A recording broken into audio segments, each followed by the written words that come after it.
process of really figuring things out. And it shouldn't be alarming bells. It shouldn't be anything. It's probably a little more coming back and being like, okay, what went wrong in this first game? How are we going to prepare for this in the second game, third game? And also, as the games go on more and more, you have more of a scouting report you can do on your enemies and on the other team, which lets you do counter picks. It lets you take priority picks away. It lets you find out who you need to be ganking a lot, focusing out who maybe is their win condition, who's a snowball player, and other things that come along with having more games under your belt. So, of course, this is going to be second week. We're going to see if any of these teams are going to be making an adjustment. But the fun thing, Judas, is one of these teams is coming away with a win here. Exactly. Someone's O has got to go. That's the good way to say it. But like you said, Integrity, it's a long season and there's plenty more work to be done. But what is not long is the wait that we have for picks and bans, because we're going to head over there right now and let's see how both of these two teams do react to that, first week loss. Because like you said, it is long season. There's plenty more work to be done for both sides, and it doesn't have to be a negative. There's nothing that says after you lose that first game, you are out for the rest of the league season. We have a whole league format phase to go through, and then it's, of course, the end of season playoffs too. So tons of time for these teams to start getting things working together. Now, we touched on a little bit there, Integrity, that there has been a big shift up in the patch. Lots of things are different. What are you expecting to see today? Well, for me and my team, my league, and also just coming into here, I'm seeing a lot of the same bans. Chang'e has been permabanned in my ranked games, in my competitive games. Lancelot has always been looked at.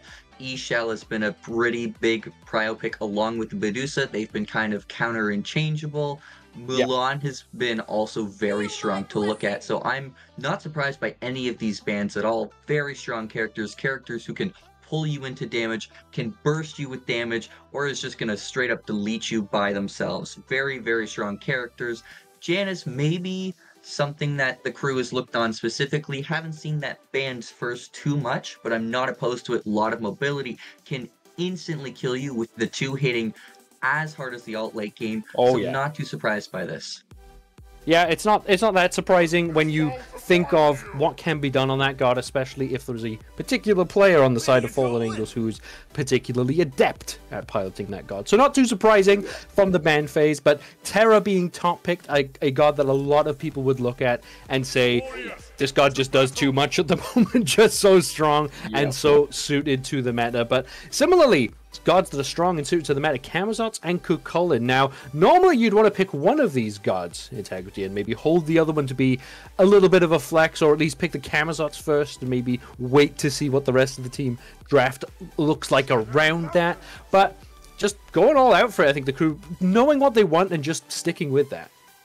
Which is awesome. I love having a team come in with a game plan. Maybe this is what they wanted, these two prio picks or similar ones. Maybe they've already got a team comp in mind and they're building towards it. Whatever it was, they selected those gods pretty fast and were pretty confident. And I was seeing that Camazots was kind of permabanned pretty much the whole Creator Cup. Me and my team were also testing it out with our comp games. Camazots is a very strong pick, mixed with Cucullin, a lot of dive potential.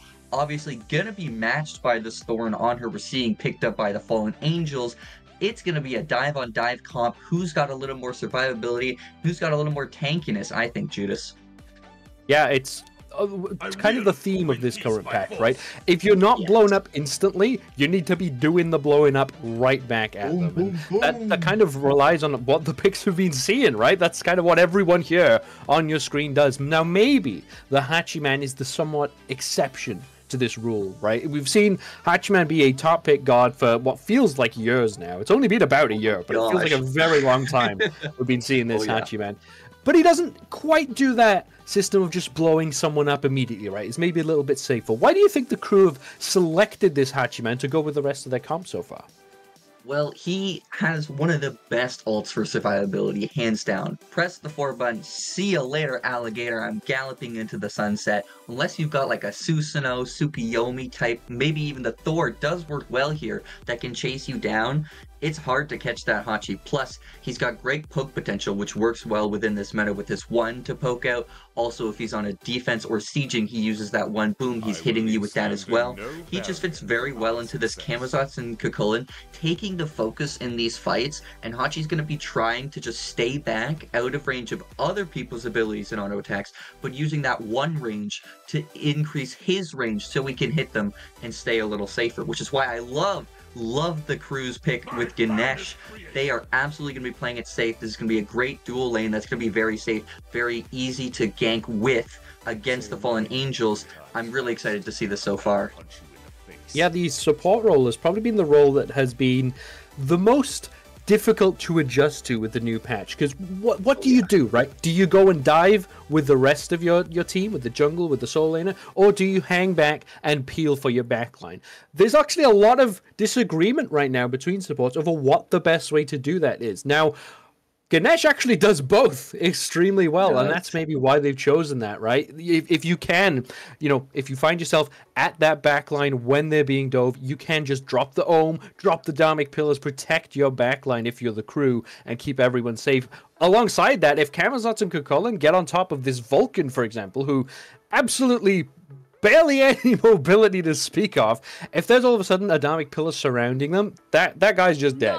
They are just going to be off the map. So there's a lot of work that the Ganesh can do here in the crew's composition, but Fallen Angels with this Hercules actually do a lot to displace that and make that much more difficult. So as we see both drafts actually completed in full here, which team are you leaning towards to have the better draft?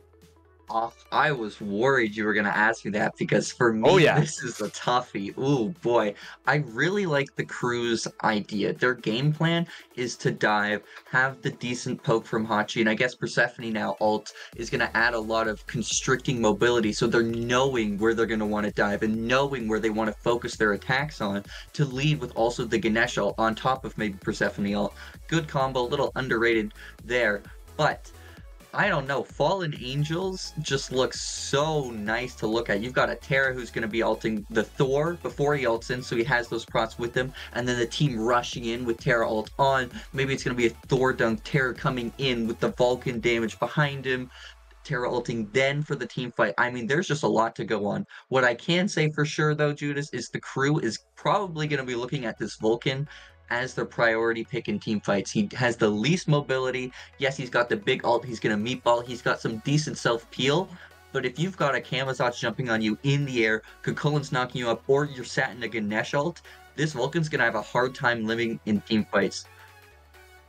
Well, let's see exactly how that goes for these teams as we head on over to game number 1. And I think you hit the nail on the head there perfectly, Integrity. This Vulcan it's like feast or famine, right? If the Vulcan gets engaged on, they're pretty much dead. But if Vulcan is out of the fight, and the fight takes place around, Justin Hu and Storm on the Hercules, all of a sudden the Vulcan has some space and can really output high damage. So all eyes have to be on stages, and, well, just keep an eye on how well they can play this god.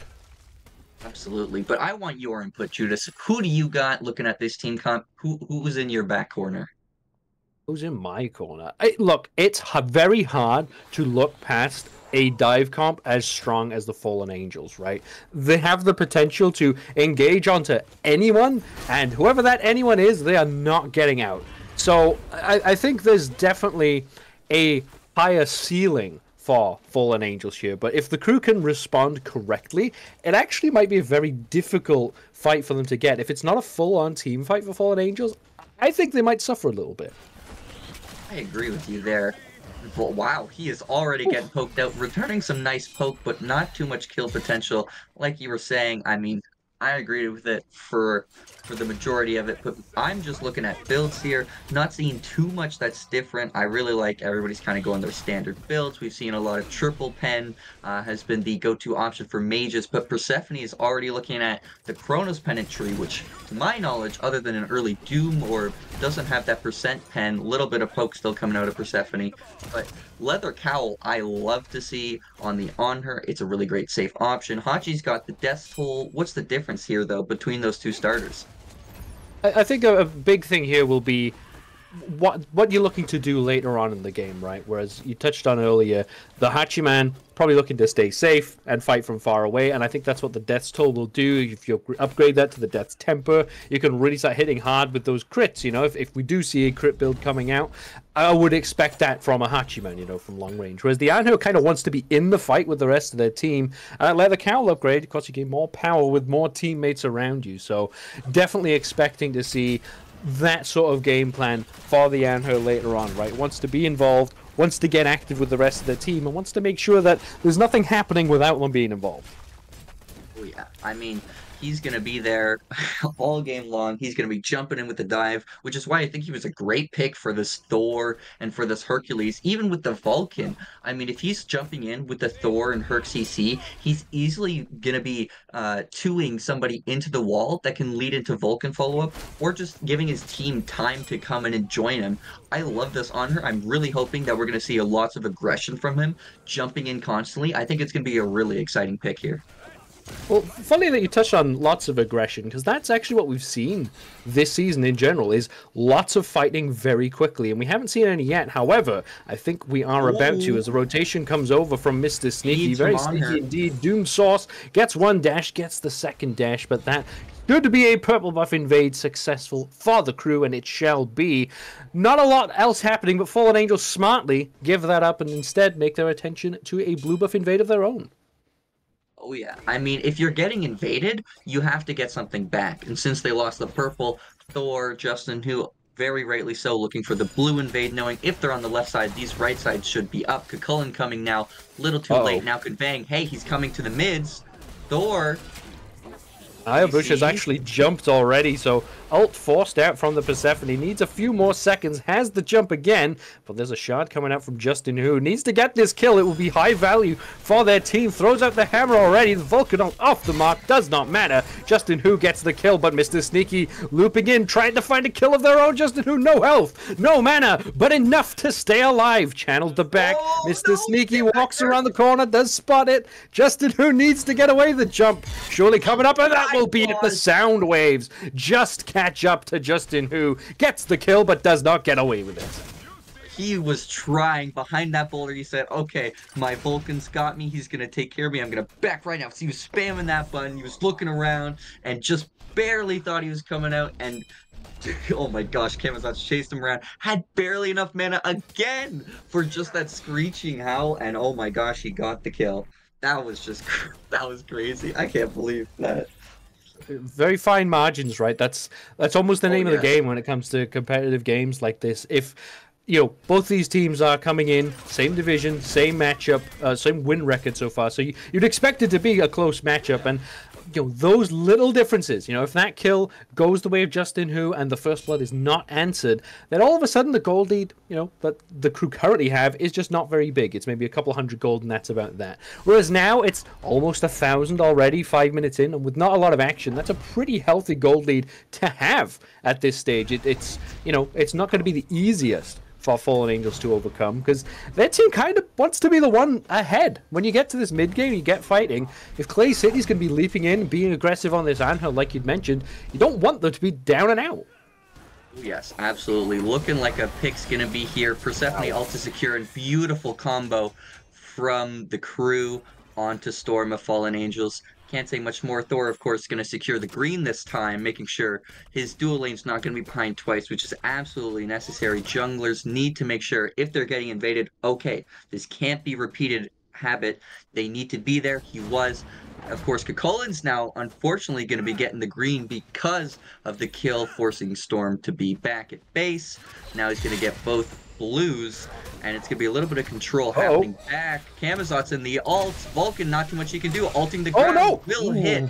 Not enough, though, unfortunately. Terra looking to avenge his teammate. Big CC, Terra ult. Thor is in the air for sure. He's waiting. Thor getting down, goes down, throws the hammer, catches the hammer, and that will be the return kill. It's like we touched on earlier. If Vulcan gets left alone with this Camazotz, you're not getting out alive. And that's pretty much how it went. But great response, I think, from the crew there. They recognized that Justin Who was making the rotation to protect protect the purple buff, and that leaves the solo lane totally exposed. It was a long rotation from Hayabusa on the Persephone, but I mean, if it works, right? It doesn't matter. If you're going to make that long rotation, if you pick up a kill, you're more than happy with that. Turn it into a blue buff as well. I think the crew are being a bit more proactive than Fallen Angels at the moment, and that almost surprises me. I think Fallen Angels would want to be the team on the front foot, but right now, that's not the case, because the blink comes in from Mr. Sneaky. Oh my goodness, the damage from this Camazot, but it's not enough. Dashing away is Justin Hu, and that's that. Great fight in mid.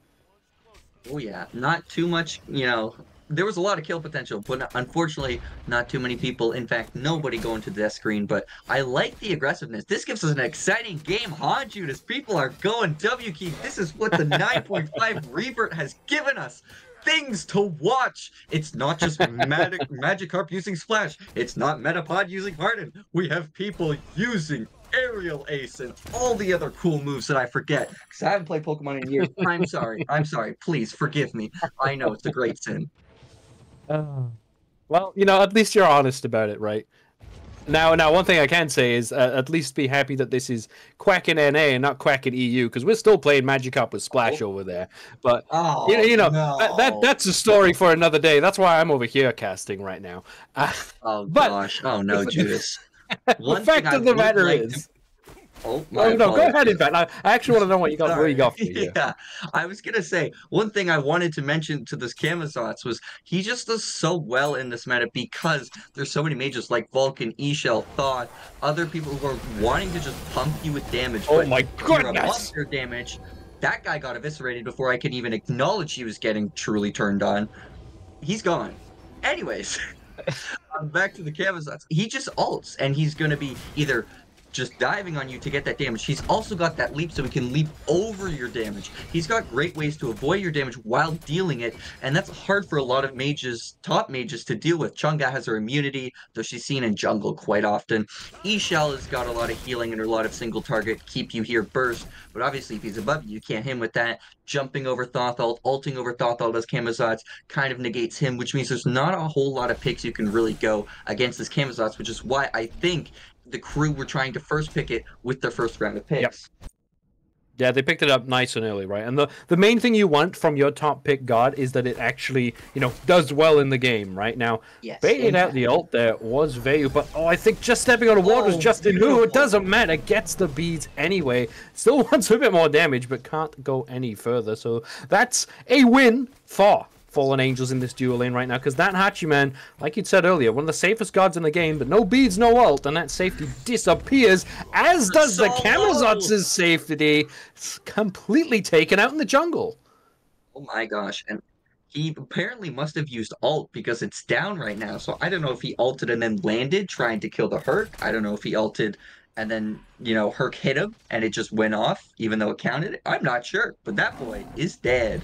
And I'm thinking that we got to see some Gold Series early on. We've got this Vulcan who, of course, has the big ult for Secure. Persephone can't really match that as well. So I'd love to see some Fallen Angels looking for some early golds or maybe early pyros when it comes up, because this is a 3K deficit as Vulcan's getting turned on. Oh, Hayabusa really wants to go in for it, but is maybe going to touch too far. There's the Earthshaker. Will get the trade out. I guess that's a 1v1, technically. Let's call it that way. At least that's what stages will want to be said. We do have Camazot's lurking around. I'm not sure here. No, that will be that. But, I mean, mid lane matchup, I've never seen it so volatile. I mean, they like to smack each other with abilities, and I love to watch it as a mid-man myself, but they got to be careful. They are much squishier, and like just happened, you've got somebody coming out of the jungle left, right, and center. You're going to think it's a 1v1, and oops, there's a Ganesh. Oops, there's a Camazot's Thor dunk on the air as we're seeing leap away, but he knows he's got Camazot's, which is going to turn into maybe a kill. He's still trying to fight. Oh my goodness! What? Lands and wow! Kill 1 for 1. Absolutely worth. Oh my gosh, I can't believe that Frostbound really came in handy here. It slowed the Camazot so he couldn't body block the auto, and then he just swung his big club and said, doink! As we're looking at this Secure from Thor, they do fortunately get it. Terra looking for a little more, but not gonna get it. But yeah, I was trying to say, I think we need, with this 3K deficit they're looking at, never mind, it's never-ending action. This is what I meant by the Camazot's great ult. Persephone living on slivers of HP. Man, oh man, we are getting a lot of action. I am glad I'm here and not the EU casting.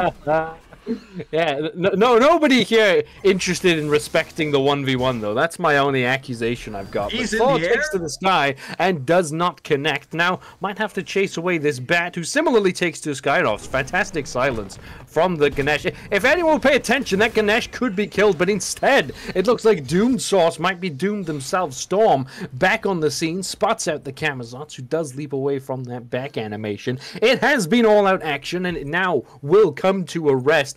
Out of all of that, though, the crew find themselves with a 4K gold lead. Is this what you would have expected from such an action-packed first start of the game? To be honest, no. I was thinking that this was going to be the other way as we look at securing the Bull Demon King. Justin, who trying to get away, probably does with the hammer, but a good chase from Kukulkan, definitely some kill potential there. But to answer your question, I really thought it was going to be Fallen Angels in the lead. I thought we were going to see Thor just Omega ulting, maybe sacking some of his farm, trying to get this dual lane down or this mid lane up so that they could use this Vulcan who's got this big hard-hitting ult and look for those early golds and those early BDKs. And instead, they're now down 3K. They're down 3K, whereas I thought they'd be up a decent 2, or at least not this far down.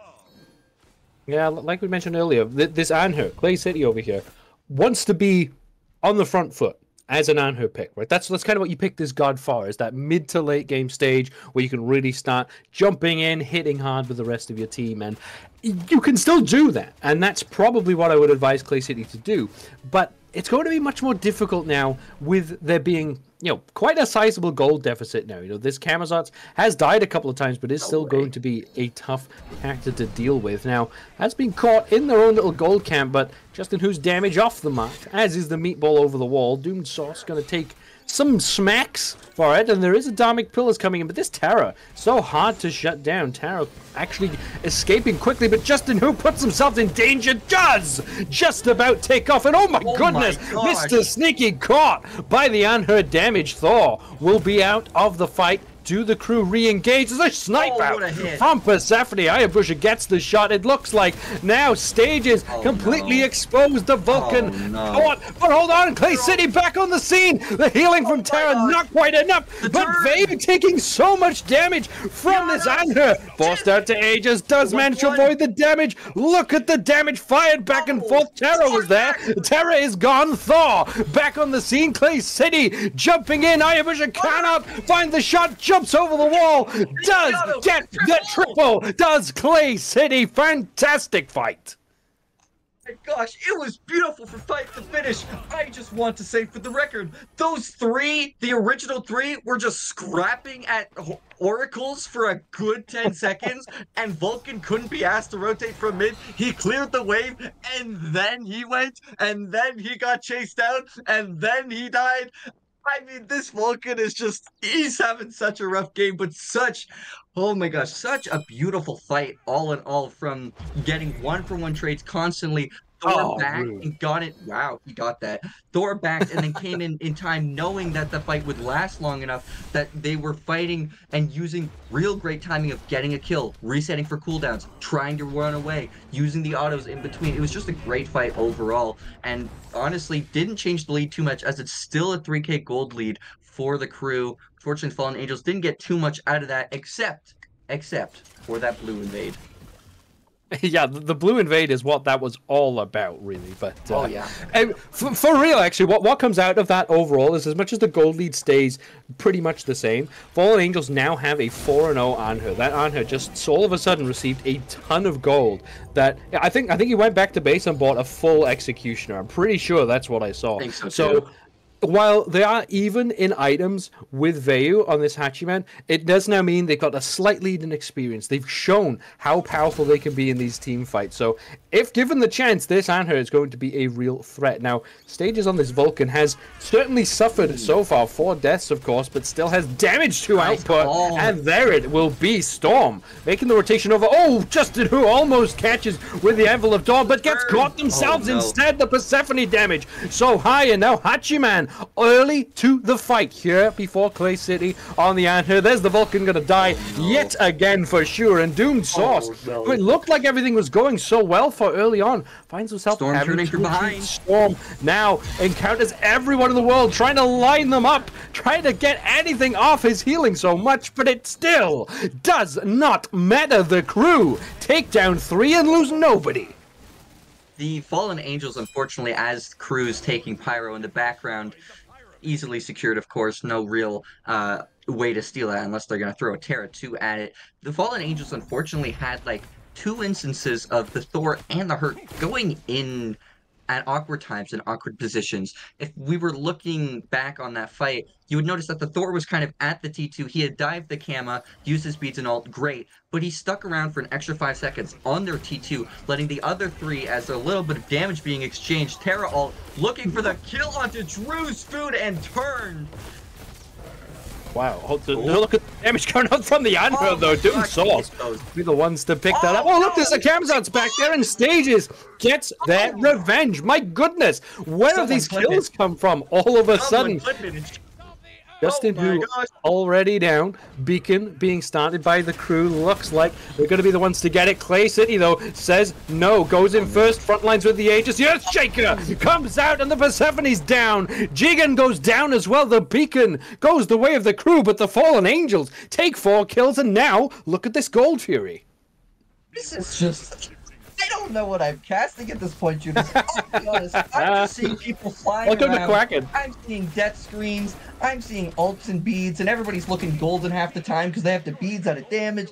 I mean, wow. Just to finish off, that Thor died pretty much the same way I was trying to explain it the first time. His positioning and timing, unfortunately, was just not it. The first time he was at the T1 in mid, just staying there a little too long, unfortunately, and so the team kind of collapsed on him as 3. And then again in mid, he was out. We did just bomb.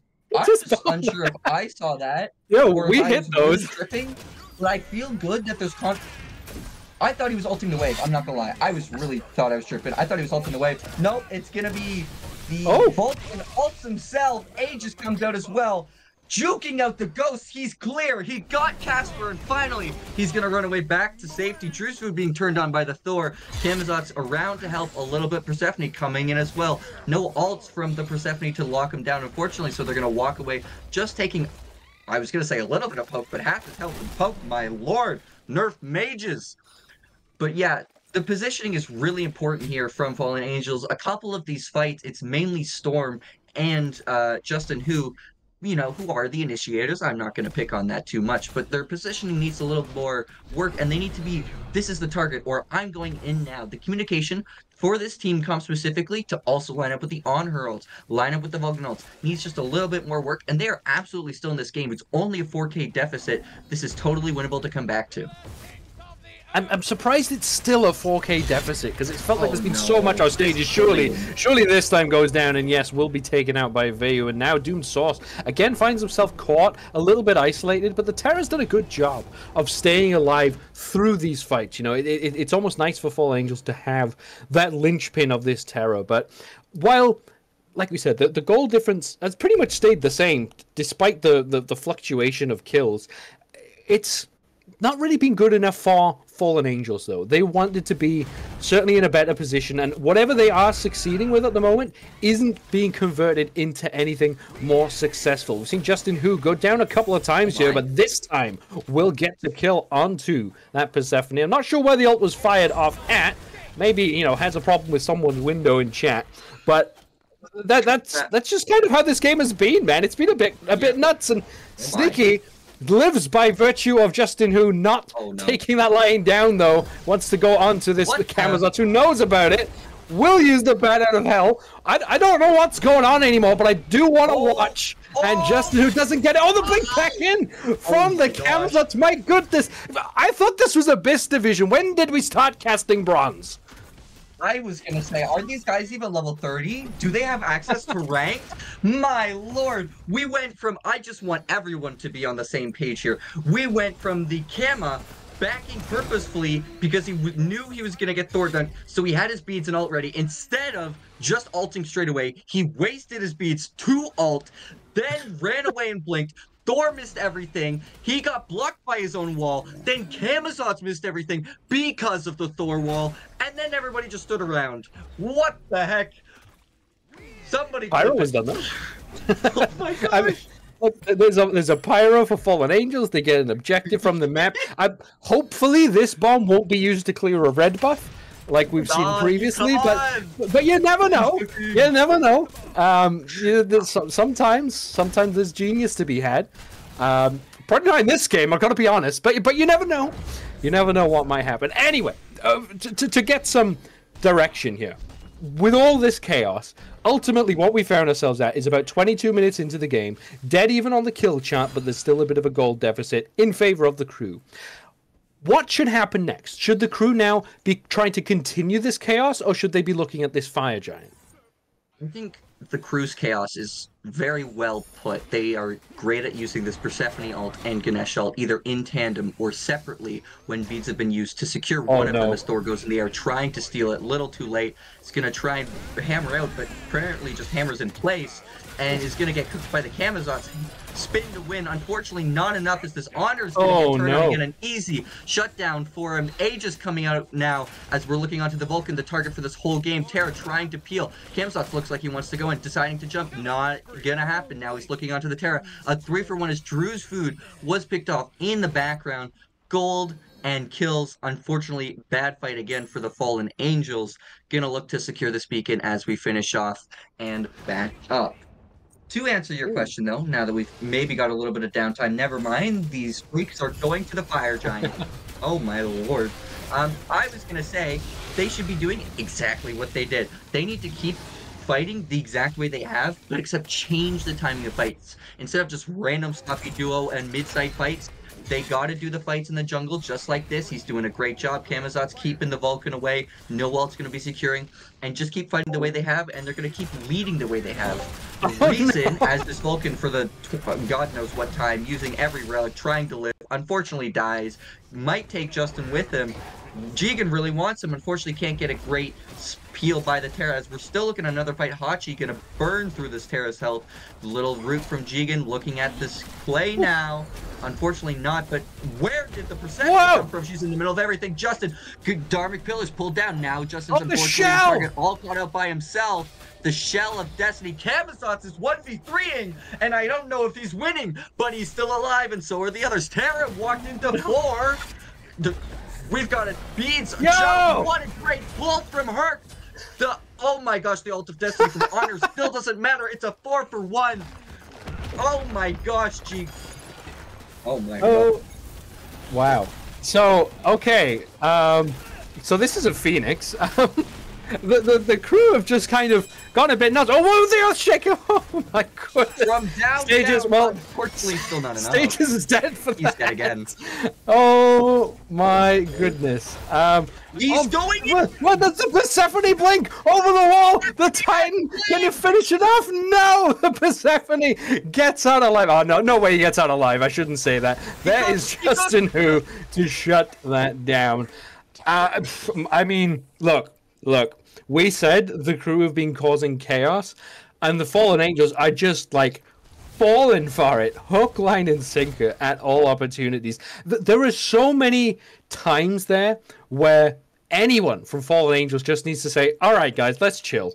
Let's chill a second. Let's just let this game, like, you know, play out its normal course. Let the crew siege in right lane. Let them siege in left lane. Maybe they get through this fire giant only losing a couple of tier 2s. But instead, they just decide they want to go balls to the wall, man. They go all out, and it doesn't work at all. Like, I think Persephone did eventually go down. I'm not sure if anyone else even did throughout that entire process. It's just not the way to react when the game has gone the way it did. But, I mean, Fallen Angels now find themselves with a Phoenix down. They have had their Anhur fall down twice, who's been pretty strong, to be honest. Clay said he actually had a decent performance so far. Stages on the Vulcan has been going down, but he's doing Vulcan things, right? Just putting out damage still. That's okay. It's okay for you to die, even 8 times, if they have to commit so much to kill you. But at some point, the rest of the team needs to respond to this a little bit better, because, I don't know, it's just not been the right step pretty much ever from Fallen Angels. Yeah, I would agree with you 100%. I'd like to go back to, like, the engages and timing, unfortunately, are a little off for Fallen Angels. But the great thing about the Thor and Vulcan, who is pumping out damage, is that you just need one defense where you hit a 3-man Thor ult and a 4-man Earthshaker, which is the Vulcan ult, and you're back in it, or you're winning. That's what's great about this comp. They just need, maybe for next game, we're keeping it in mind, they just got to mentally reset. Hey, our timing, our communication was a little off, but we are not out of this. They were not out of this for the longest time because they were still, when they actually got coherent fights that they liked or were at least mutually okay for them, did very well and traded 3 for 3s, 4 for 4s at times. But it was when the crew was on the front side that you really saw that they were in the driver's seat.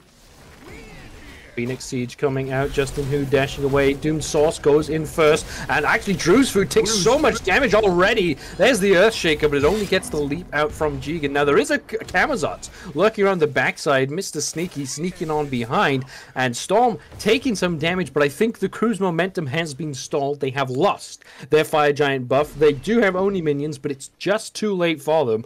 So Fallen Angels will live to see another Fire Giant. But I have to ask, Integrity, if you're Fallen Angels right now, oh, hold on, Stages might be dying again. Let's just keep an eye out for that, because this has been a thing. Oh, he's stepping up for this, right into Mr. Sneaky. There is an alternate timeline. This timeline, though, I think ends the same way as the last, and yes, it shall. Mr. Sneaky gets that kill, and actually looks like getting away. Oh, jumping in is the Persephone, and look at Veo coming through as well. Now, Mr. Sneaky's gone down, but the damage characters doing their jobs. Doomed Sauce has to retreat high and get away from the base, because if you get too close to that base, you might just lose the game. Veo trying to take down this Phoenix by themselves. Storm, gets a good grab, actually. I was in some trouble. The Phoenix shot pops the timeline. There is still a 1-on-2, but Storm will go down the left side. Phoenix under siege. My goodness, Doomed Source still somehow alive. What is going on from the Fallen Angels? It's Dora the Explorer. I found her. It's Jigen in disguise. Oh, I don't know. They're exploring the lands together. I mean, this is great play from the mid and ADC. Low health, nobody else but the Terra's coming. Vulcan doesn't come in time. Getting the Phoenix and getting out. A lot of damage onto the Titan as well.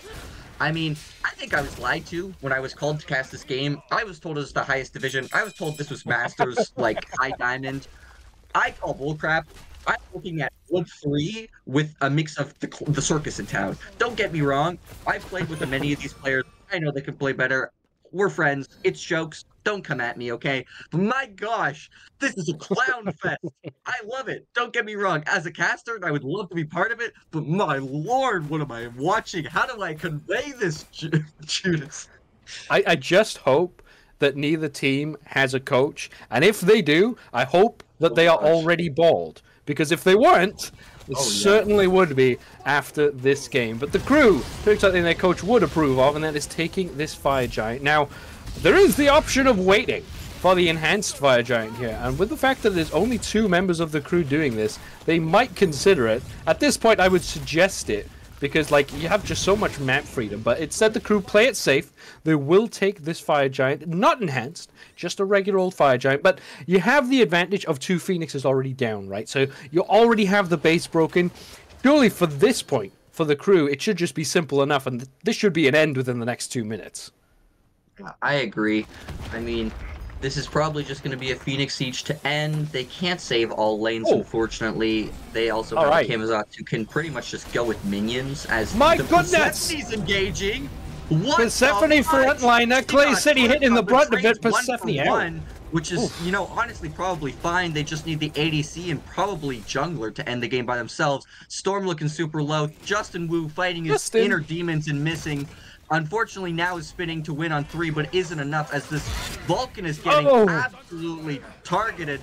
He slaps the Terra as well. There's another kill because he's unstoppable. Burke is probably going to get bullied in base, but no, they're going to just end.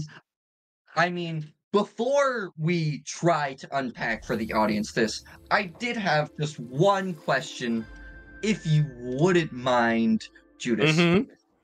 With like athletic and sports teams, you know, if they have a bad game, you make them run laps. You're like, oh, you're doing a 17, go there and back, you know, get in the lines, whatever. If an esports team has a bad game, what's their punishment? See, I've actually already planned this one out, funnily enough. If for a Smite team, you have to go into a conquest match versus easy bots, and you have to Oh win no. before you're allowed to play Oh again. God. Because for good players, it is so frustrating to not be able to play good Smite. And to be honest, I think Fallen Angels need a little bit of that, because they just fought well, which is fine, but not at the right time. They didn't get Yep. anything for what they were fighting for.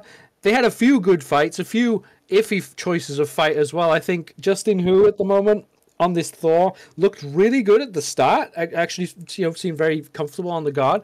Then as we got to late game, just kind of whiffing a lot. Like throwing ults kind of here, there, and everywhere, and it really wasn't connecting in the spot that you would expect it to be. We do see the Thor, they're 5-7. I'm pretty sure they were 5 Yeah. 2 at one Oh point. gosh. So, and ended up suffering, quite a bit in that later part. But speaking of suffering, Stages on the Vulcan does put out 21,000 damage. But the 10 deaths as well just means that this Vulcan wasn't Yeah. able to have the freedom that we said they needed to if they wanted this Yes. team comp to go well. Yeah. I mean, the Vulcan, he was top damage. You got to give him credit. That boy threw the Earthshaker. That boy threw the spicy meatball. He did what he could, and like there was just nothing he could do. The team comp that was drafted against him was pretty much meant to kill him, and the mid choice they kind of chose was honestly, I think, a little lackluster. I mean, they saw the Camazotz. Vulcan can't do Yep. anything. He doesn't have any survivability to deal with that guy. Plus, there was no real support like a Geb who can give him shields or other things to really help him with that. And so he was kind of just left on an island to throw stuff while he could. But unfortunately, it wasn't enough. And there's going to be needing to be some big, big changes coming up for them in the second game. Mainly, I'm thinking what needs to change is just the communication and timing of ganks and engages. Those are my first two, but what do you think, Judas? I think you're right. I think the choice of fight needs to be what's better, because the composition was fine, and there were certain fights that went really well. But getting the fights at the right time and then doing the right things after that will definitely be the way forward for Fallen Angels. But we'll have to see if that is what they choose to do for this next game. We will be heading to game 2 after this break, but please don't go anywhere. I'm sure there's plenty more chaos to follow. Oh no.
And we are back, everybody, with this Abyss Division matchup, supposedly, between the Crew and Fallen Angels. Integrity, we have just seen one of the games of all time. That is for damn sure. Please, could you break down what just happened? Yes. Thank you, first of all, for bringing this to me. I think I have a very quick and concise way that we can put Okay. this. Yeah. Monkey See, neuron activated, W key pressed. Rinse and repeat. I'm with it. I'm with it. If there is one thing to say for that game for the players is that it scratched the brain good. That's all. Yes. All I can say about it. But you know what? Let's just find out if they're going to continue scratching those brains as we scratch our heads over what we see in Picks and Bans for game number 2. And if Integrity, you can find it within yourself to take this next game a bit more seriously, what do you think the adjustment should be in Picks and Bans for Fallen Angels? How do they turn this set around? It's a good question. I think I liked the Thor, and I liked their other picks that went along with it, but their survivability just wasn't what it needed to be. I mean, the Crew are already banning out the Thor against Fallen Angels. Thankfully, Fallen Angels banning out against the Camazots, which takes a lot of their kind of... It was hard to stay alive because of the Camazots, so I think they're already in a much better place to play with more survivability, play with more coherent team fights, and even if they want to give us another scrap fest, at least it won't be as much of a, oh, hey, Camazots, this guy's kind of low, you know, just go press your 4 button over top of him, and he dies. Because before 12, the level 12 I should specify, they don't have Aegis. They're probably getting beats first, because that's just how Smite is. So without the Aegis, Camazots is very much powerful, and then after Aegis, it's more of a 2 dive, 2 times pressing 4 kind of thing to kill his targets. Well, we are seeing a big change up this time. Like you said, with the Thor being banned, with the Camazots being banned, it does now put some power gods into the picture. So we actually have Medusa being top picked by Fallen Angels. A lot of people would say this god right now just does the most damage of any god at all. You have so much potential damage with the way that the abilities are shaped, and Medusa can just blow people up quickly. Petrify, of course, if it comes off well, one of the best ults in the game. But the Crew have actually drafted Cucullin and Mulan. Now, Mulan has been a real powerhouse in the solo lane lately, but with the 2 gods being picked up already, you would assume one of them is going into the jungle. Which god would you expect is the one going into the jungle? Well, jungle, for me, Mulan. But I can't lie, a little piece of me is hoping this is a Mulan support. I think it could also be viable. Obviously, it's not going to be the more traditional kind of support that we all think of, but for the Crew, who pretty much just ran at somebody for half an hour, this would be the perfect pick for them. You're going to pull, you're going to ult, this person's going to do damage, they're probably going to build a Glad Shield in their support build. I definitely think this Mulan could be flexed between the jungle and support, and it'll very much depend on the rest of their draft. Hachi coming out, obviously, for very much survivability. We know that they value it, and that this is very much looked at. And for the Fallen Angel side, Sobek and Wukong, good dive again, with Sobek also having that slowing ult, which gives his carries a little more safety, that if they're being chased on foot, Sobek ult obviously going to slow them, looking to pluck away. A very good support pick, really happy to see that. And Wukong, great survivability, as well as the bans are being finished out with Terra Horus from the Fallen Angels and Agni Vulcan from the Crew. Clearly don't want that damage onto them again. We'll see what the adjustment is with the rest of the picks. I'm noticing that the Crew are really forcing stages to dig deep into their mid-god pool. You know, there's tons of mages being banned out right now, but there is a Bacchus now picked up by the Crew. Funnily enough, though, Integrity, that doesn't necessarily mean it's going to support, because with the way that you framed it, I think I actually prefer a Mulan support with a Bacchus jungle right now. Now, I don't know how crazy the Crew want to get, but the Crew went pretty crazy in the previous game. It all depends on if Fallen Angels will fall for that. You know, they've got a very strong early comp. The Sobek does a lot more from the support role than the Terra would do. You know, Terra pretty survivable herself, but Sobek, some of the best peel, but also some of the best initiation in the game. So I'm a big fan of how Fallen Angels have drafted so far. I do wonder, though, if they're going to go for this Aphrodite. I mean, she has just got such a great rack. I mean, kit. She's got such a great kit, really great for survivability and healing. Wouldn't have been mad to see it at all, but the Thoth, of course, gonna give them a lot of what they're looking for. This team knows what they want to do. They want to dive, and they are going to be the divers. The Crew's dive, not looking as promising, with Ravana ulting in, getting mitigations and other things, Wukong being able to Oxen, ult in as well, and then the Thoth just poking and ulting from far away, Medusa being able to dash in and kind of keep herself alive with the amount of damage and survivability she has. Very, very good pick. I'm really excited these Fallen Angels draft they have. And the Morgan being picked out. Oh my gosh, the Morgan's being picked out for the Crew. Judas, I would love for you to take the first swing at where the heck these people are going. So, I've been thinking about this Morgan since I've seen it, because I'm not really sure who you want to be turning into. And I think if you are turning into anyone on the Crew, you would want to be turning into a Bacchus jungle, because if there's two of them, that's a hell of a lot of damage coming out. Whereas, you know, if you're transforming into anyone on the Fallen Angel side, you might go for the Ravana. That's pretty simple. It's pretty safe. It's not like huge, but you know, it can be done in the right circumstances. Maybe also the Medusa, if Medusa gets off to a good start. But, you know, if you're the Crew and you want to be putting down anyone on the side of Fallen Angels, it would probably be the Medusa. And if the Medusa's down, then that transformation is just not going to have as much value. So I don't really know what the Morrigan has gone for here. So I'm going to spin it right around Integrity. I'm just wondering if you think the Morrigan works here for the Crew. The Morgan is going to be interesting. I think, honestly, her whole everything is going to depend on two things. First off, who the jungler is. Yes. For me, I do think we're probably going to see what you suggested first with the Mulan jungle, Cullen solo, Hachi Bacchus duo lane, and the Mori mid. And the second is this Thoth, because she has so much flexibility with being a second jungler if need be in team fights, as well as just roaming if she's ahead of the Thoth. She can transform into jungle and be there, as well with Rama, not only her own jungler, but more importantly for me, she can transform into Thoth and gives them the secure ultimate she needs, which could translate, because they were ahead so early, into a gold, pyro, BDK, whatever comes first. But let's see what comes down as we hop into game number 2. We're going to look into picks, builds, and everything in between. It is unfortunately the Mulan jungle. I can't lie. I really wanted that Bacchus jungle. It would have been so hilarious just to see. But not too mad at it. Of course, we are trying to win these games, I think. So, probably a good pick to shove it in jungle. Yeah, it makes sense to have it, you know, when you have Mulan being such a strong god. But Cucullin, similarly, in the solo lane has been very strong. You know, a lot of people almost picking between the two.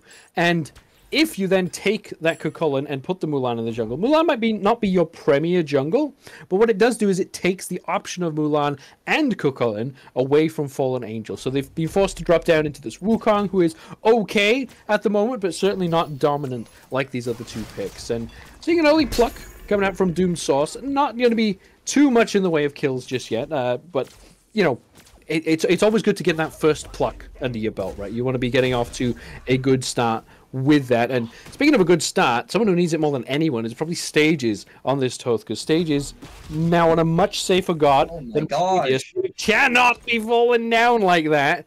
You want to be having a good start, being safe, and then, you know, being able to put out your damage, because you can't put it out as fast on a Toth as you could on Vulcan. Yeah, I mean, this Thoth is a really great pick for him. A lot of survivability, can poke from afar. You know he's going to give you damage, so this really plays into what he needs. What I'm really loving, other than this aggression from Drew's Food, that boy is pressing his 2-button on cooldown, is the build variety.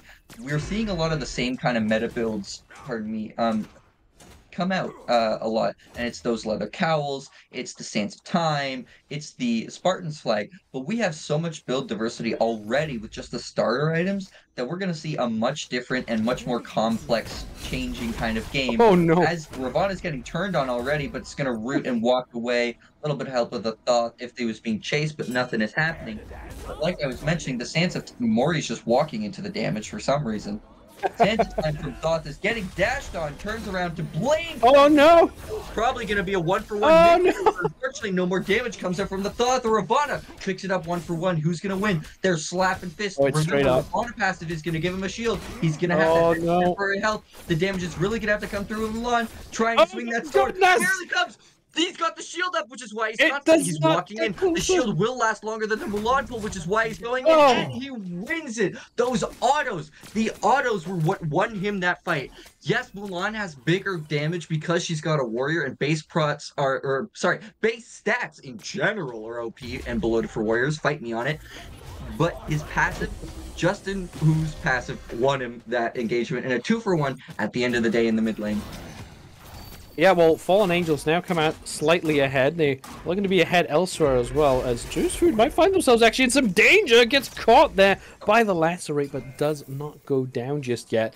Much faster start this time than we saw in game number 1. And as much as I said, Stages needs to get off to a good start, and they do instead fall down for First Blood, with the fight going well overall for their team, I think you'd be quite happy. Clay City has just, jacked that purple buff now. And it has dragged it all the way away because the crew started it up. So that's a good start again for this duel lane. The Medusa Sobek pressure really paying off. Hayabusa goes into the ultimate, diving deep, does get the kill, and does not get out alive. My goodness. Hayabusa's just played this whole set exactly like that. I mean, I would love to be analytical, as I am an analytical person, hence why I'm chair 2, but honestly, I feel like it's just we're gonna slap each other for another 30 minutes. I feel like there's no point. If you want the breakdown, Hayabusa said, I'm gonna win the mental game, pressed 4, turned into rough, pressed 4 again, pressed 1, 2, 3, in that order, killed the Thoth, and said, alright, I'm running, and unfortunately died to tower. But oh my gosh, Hayabusa has got to be winning the mental game. I mean, this is ridiculous. And now, the Chaos side is looking for the invade onto Fallen Angels. I mean, JudasPriestley is looking for trouble. Flops away, but the jungler's coming in, as well as mid and jungle from Fallen Angels. It's going to be a 4-on-3 here, unless Morgan comes, which is going to chest camp. Unfortunately, behind them is the Mulan. Going to be ulting beads coming out of Medusa. No ult left, but unfortunately, up downs and misses everyone. Bacchus misses the up down. Justin Hu goes through everyone and hits no one. Unfortunately, JudasPriestley can't get out. He's oh my goodness. Oh my gosh, that was a just beautiful rotation from everyone involved. Mulan knew she was going to want to ult in. Morgan was ready on that raw vault to join in to get through the wall because she needed to be there immediately, which is why she chose raw. And unfortunately, Fallen Angels were just caught on the back foot, already low health and mana, and unfortunately no Medusa ult, because no level 5 and no Sobek ult, so they couldn't really fight back as well as the crew. And that was like the perfect moment for a Medusa ult as well. I was looking at it, I was waiting for that Petrify to come out, and it just didn't. It just wasn't in time. And unfortunately, for Fallen Angels, they've done it again, in that they've chosen a very bad fight for themselves, and it just didn't work out. And Justin Hu now finds himself another bad fight. Mr. Sneaky, though, is instead the one to fall down. Stages, gets a kill, and should be quite happy now. 2 for 2. That's probably the best we've seen. Stages kill slash line. Look for JudasPriestley jumping away from the pluck from Doomed Source. It is just the 1 kill, but it's at least 1 kill for Fallen Angels. And it's the purple buff, as apparently Jigen has soloed Storm. On the other side, there is just so much happening. We can't be everywhere at once. We need 3 freaking viewers. I mean, it's crazy. They are just absolutely slaughtering each other, running constantly. But for those of you who didn't know, the reason all those buffs got pulled is if you are pulling your own buff, you can pull it as far as you want. So if you aggro it and hit it first, and then the enemy comes closer to take the aggro, you have initiated the attack. So unfortunately, they can drag it to the ends of the earth, which is why we saw so many steals there in the past couple minutes. Fun fact, I'm sure all of you knew, but I feel like I have to say something analytical, because this game, I'm getting mushy-brained here. I swear, I'm losing my wrinkles. Well, I think you're matching the players right now, because my goodness, this is the smoothest brain game I think I've ever seen. But it's very good fun to watch.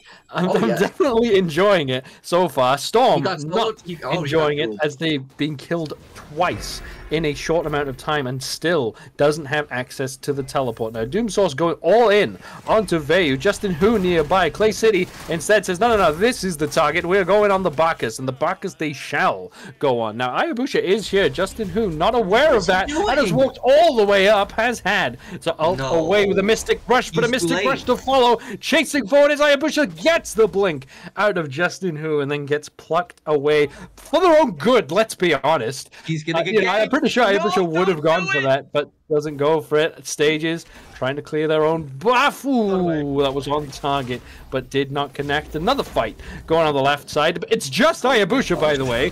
However, here on the scene is Mr. Sneaky. Justin Hu solo, and Justin Hu doesn't get the kill, and 2 kills go the way of the crew. Fallen Angels cannot buy a win at the moment, and Stages can only watch as they retreat to that tower. My goodness, it never goes well for Fallen Angels at this purple buff.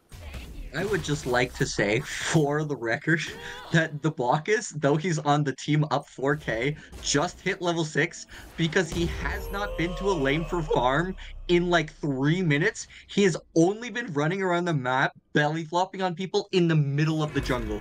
I just want it to be known. He's just a second jungler playing his role very well. I mean, you can support with damage, you can support with peel, or you can just kill the carries before the carries kill your carries. I mean, he does it all, folks. He is him. He is indeed him, as is the rest of the crew at the moment. It just seems like they have the number of Fallen Angels, because while it started quite well for Fallen Angels, they found the picks that they needed. Look at the gold deficit. It is 4,000 gold in favor of the crew. And where has that happened? You know, there's been no towers going down. Most of the farm has been pretty even. There's been some purple invades for both sides. I believe the crew actually got that Bull Demon as well. But it's been so close across the map. I don't know where the crew carved this lead out from. It must be a lot of it in solo lane, but at the moment, Fallen Angels just need to react. They need to calm this game down. They have Justin Hu only level 8, 3 levels down to their opposing jungler. Fallen Angels need to farm, and they need to play this game slow, but I just don't think they have it in them. I don't know either, as they're about to get ran at here. Drew's Food doing what he does best, burping on someone, showing no manners. Oh, there's the belly flop, and he's dead. Now we've got the Robin all onto Robin, some hot freaking mirror match action. Ult over the wall, Stages looking for the ult of Destiny. Hits Casper the Ghost. Oh, it just flew by my window. The police are chasing it. It's gone wild. And now he's getting go. Oh my gosh, Drew's trying to go under the tower, but now he's getting stunned. And he's getting rooted right into Clay's lap. Now they're going to chase Hayabusa. He clone! Oh my gosh, the clone gets turned on. They still find the kill to Hayabusa. Justin has no mana and no health. Clay City just got doinked on. Now that oh my gosh, the shred from Stages, the damage is coming through. Sobek is trying to peel, but Mulan has no mana, which is why he should be chasing, because there's no way she hits you. Oh no! Hit the pluck. Dot dash, that's his only ability. He's got to hit it. He hits it, fortunately, gets the kill. I think, correct me if I'm wrong, that was a 3 for 3. I can't keep track because these are just too wild. Did we count respawns? Was it like a 4 for 3? I don't know what just happened, but I would like to just say, per your previous whenever the heck you asked this question, the net worth, we're looking at the bottom left, it is pretty much 2K on the Kukulin on top. Thoth, after those kills, finally is up there. He is a K above his whole team, and then everybody else, supports are tied, is pretty much down a solid K at least. Drew's Food is just having fun with Justin. I mean, there's just no point for that. He's not stealing anything. He's just burping on him. I mean, unless he needs prophetic stacks. Nope, he doesn't have it. He's just doing it for the mental damage. I love this. This is probably my favorite game, Judas. I can't lie. What a great set. I'm glad we're all having fun, because like it's just been one of those games. Do you know what I really like on the side of Fallen Angels is that all but Justin Hu have 2 deaths, so everyone's getting in on it. Stages needs to get in on like the hitting ults group, because like as soon as you can start doing that, this Toth is going to be even stronger. Mr. Sneaky though finding themselves now caught out. There's the Mystic Rush coming through. Surely will go down, and yes they shall. But the crew still want to take the fight. Drew's Food leads the way. Jigen comes through. Justin who's still alive, but only for a moment. Hayabusa up downs on the Raven, and there is Storm coming in and getting some damage onto the board. Now Jigen more than happy to take this fight, and Stages is not in a safe spot as just a squishy mage here. This is a frontline fight, buddy. You don't want to be involved. But Clay City now shows up for this beacon battle as well. Fallen Angels find a win in the fight. Can they find anything else though? Probably Beacon, but Jigen is level 15. He is at least 2 levels above everyone. 3 on most of them, and I think 4 on Justin. He is a terror right now. He is running at you. There is nothing you can do about him. He is going to hit you. You are going to tickle him, and that's where it ends. He is an absolute mess. I want to see some really early rotations, whether it's with the teleporter rune, whatever we call that thing on the ground, or upgrading his TP so he can join wards and team fights easier. I think they should really be making use of him to get some golds or some more BDKs. Yeah, it's definitely what the crew should now be playing around. What they're instead playing around is just whatever they feel like. And Mr. Sneaky has ulted and now is firing off the damage back onto Justin Who, but Jigen sweeping in, gets the kill. Storm does not connect with the Tiger Stun and now has to walk away with that Tiger Tail between his legs. Hayabusa taking the fight to Stages yet again. Stages, though, is coming out on top now in this mid lane battle, and it's not actually looking that good for Hayabusa in the one-on-one now. It seems to be the poke from Toth is just a bit too strong. Look, man, I'm just happy for my guy, Stages. Shout out the homie. He's positive this game. He's only died twice. Hayabusa's got more deaths. I mean, my guy is killing it. Really happy to see that from him. I mean, this is just a pretty much, I would say, let's go for some golds, let's go for some BDKs, but I mean, screw that. Why aren't we 4-man diving the Medusa under tower? I mean, let's get it, guys. Where are we? We're already late. She's gonna have relics up. She already has them. I mean, that's what they're probably saying. They're not saying gold. I guarantee gold doesn't come up one times in the comms. They're saying, all right, when does this person come back to base? Can we see them under their T2?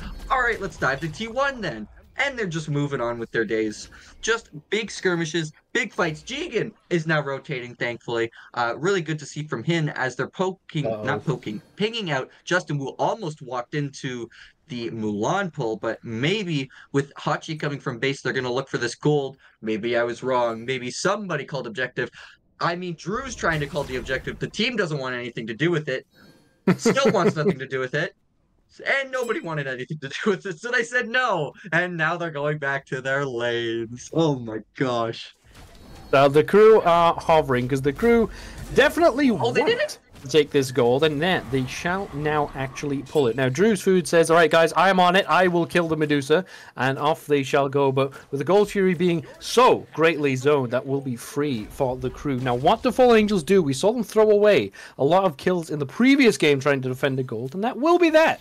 The Fallen Angels showing a surprising discipline in this little moment. Now, it's only a moment so far, and with there being so many people in mid, I do fear for the life of Stages still. That's why Stages is dashing back, because that's where the only safety can possibly be. Now, the Pyro pull, Juice Food, yet again on zone duty. And this time, Fallen Angels want to contest it. Pyromancer still at that low HP mark. Who will be the ones to take it? It will be Fallen Angels, so they trade objectives. Good dash in from Jigen there. Doom Sauce goes in, picks up the bomb in that crocodile mouth, and there leaping in is Justin Who onto the Bacchus, shuts them down, takes them out of this fight. Jigen, though, trading themselves out already, and that is Justin Who cannot get out of the fight. Stages still trying to fire off some damage, drops the Aegis, but didn't need to. Mr. Sneaky so low, but Stages just finds that final shots 2 for 2 with there's a dash! There's a dash from Stages, needs to be calm! Finds the shots, gets one, doesn't get the second! And Hayabusa shall make it out alive. 2 for 2 with a Pyro going the way of the Fallen Angels. I mean, I love that. This Pyro gives them a chance if he's really looking for the back door. Stop it. Him. He says, I will kill you if it costs me my life, and I'm gonna do whatever I want, and I respect that from him. But this Pyro really finally gives Fallen Angels, if they, win a fight with at least one other person healthy enough to push, they can use that Pyro Bomb, go get some things. But my gosh, I want to turn my attention, though, real quick to Twitch chat. Please, if you're here, I want a 1 in the chat if you think Fallen Angels is going to come out on top. They're getting the comeback. Or 2 if you think the crew is going to close out this game in just 2 games. I want to hear some input, and we'll check back in with what Twitch chat is saying. Well, what everyone else is saying is, I don't care who wins, I want more action, and it looks like that's what we're going to get around these oracles. Mr. Sneaky plucked first, has to ult away. Drew's Food jumps away for the first time in their entire lives. And that is now space created around this beacon that Fallen Angels are looking to pressure. Now, Hayabusa into the invisibility. They sort of know where they are, but not exactly. Mr. Sneaky, no ultimate now, can't escape and does not have any time to work with. Drew's Food goes in first, but there is nobody able to follow up, and another pluck onto this Bacchus, who does manage to flop away. Storm catches them out. There is the final judgment, and gets executed by Stages. Now with the map wide open, Fallen Angels can do what they like. They haven't taken this tier 1 yet. Stages stepped up front. The backline gets knocked up. Actually, Clay City has to dash away. Hayabusa has dashed in, and now Stages unstoppable on the map. But as is Jigen picks up the double kill, gets it, and now it's a 2-on-3. But Veu wants to in on this fight, but gets caught by Stages. Stages with the resurgence fight. Jigen trying to do whatever they can, but it will not be enough. Stages dashing in. There is Storm taking them down, shuts down Jigen. That is a full 5 kills for the Fallen Angels. I mean, plus the T1, I think they got Beacon in there. Looking at that graph, they are only 1,000 experience down. Doesn't matter too much in these later levels. It does at the level 20, don't get me wrong. But between 12 and 20, doesn't matter too much. Obviously, a little health and power kicks in. Gold also seeing that skyrocket up, only 1.6k down. This is a great game. Fallen Angels is doing great, and they might be coming back into this. I mean, the player damage as well. Finally seeing some more blue numbers show up. We've got the Rav, and of course, Stages is going to be pumping that damage, Really happy to see this turnaround as gold is spawning up. We'll see if any teams try and prio that. Fire is also up, though, so getting gold as Hayabusa gets blanked on. He crushes that clone like nobody's business. Getting turned on. There's half his health gone. Hayabusa doing some good damage, 3 levels up on Justin Hu, so once it evens out, little bit more even damage coming from him. So, we have been through the ringer. It is 18 kills to 17, and the gold is like pretty even for 20 minutes into this game. It's a slight lead for the crew, but with the Gold Fury being pulled by Fallen Angels, it is certainly not going to be that way for long if the crew don't do anything about this. Now, looks like Fallen Angels committing to this objective. The damage now starts coming in from the crew. Storm forced up into the sky. There is the Bacchus now being focused out. The Petrify comes through as well. Drew's Food so low, but did not die. Clay City cleans that up. Now Mr. Sneaky tries to get in, but doesn't hit the shot. Has to ult away. Has only a small amount of health, and Stages is divine this game on an absolute tear. And now just chasing away the rest of the surviving members of the crew. Now Fallen Angels have access to this Gold Fury, and they will look to pull it. However, Integrity, you've spotted it out. We know what's coming. Hayabusa is there, and oh no, someone finally spots him. All right, has been spotted out by the Sobek, and that's enough to chase them away, actually. They can't commit to that objective, and there's Hayabusa turning into the Raven, up, down, onto Clay City, and takes the objective out of the hands of Fallen Angels. All the while, another fight happening on the other side of the map. I think Jigen there got taken down. Still, though, no more objective to be done on the left side. The Pyro was done. I didn't see who did that, but there's bombs in the pocket of Fallen Angels, so I think they got it. But Fallen Angels found a foothold, and it's all off the back of Stages. Yes, you are absolutely right. If I could possibly, Raptor, who is our lovely person watching us for in-game, could I get that golden experience chart? Just ever so curious. the blue, There it ladies and is. gentlemen. There we go. Fallen Angels on the comeback. We did have that one smart chatter. It was me. I'll hype my own self up. Who said Fallen Angels were going to win the game. Other than that, I'm not. Royal thinks that the crew is going to be closing this out in 2. But finally, Fallen Angel have the driver's seat. Obviously not much. It's late game past level 20s, which I don't know how many people are. Only 2 that I'm seeing. Oh, Stages has just killed the mid laner somewhere. I didn't even see that. It's not my fault. It's been one of those games right now. He's dead.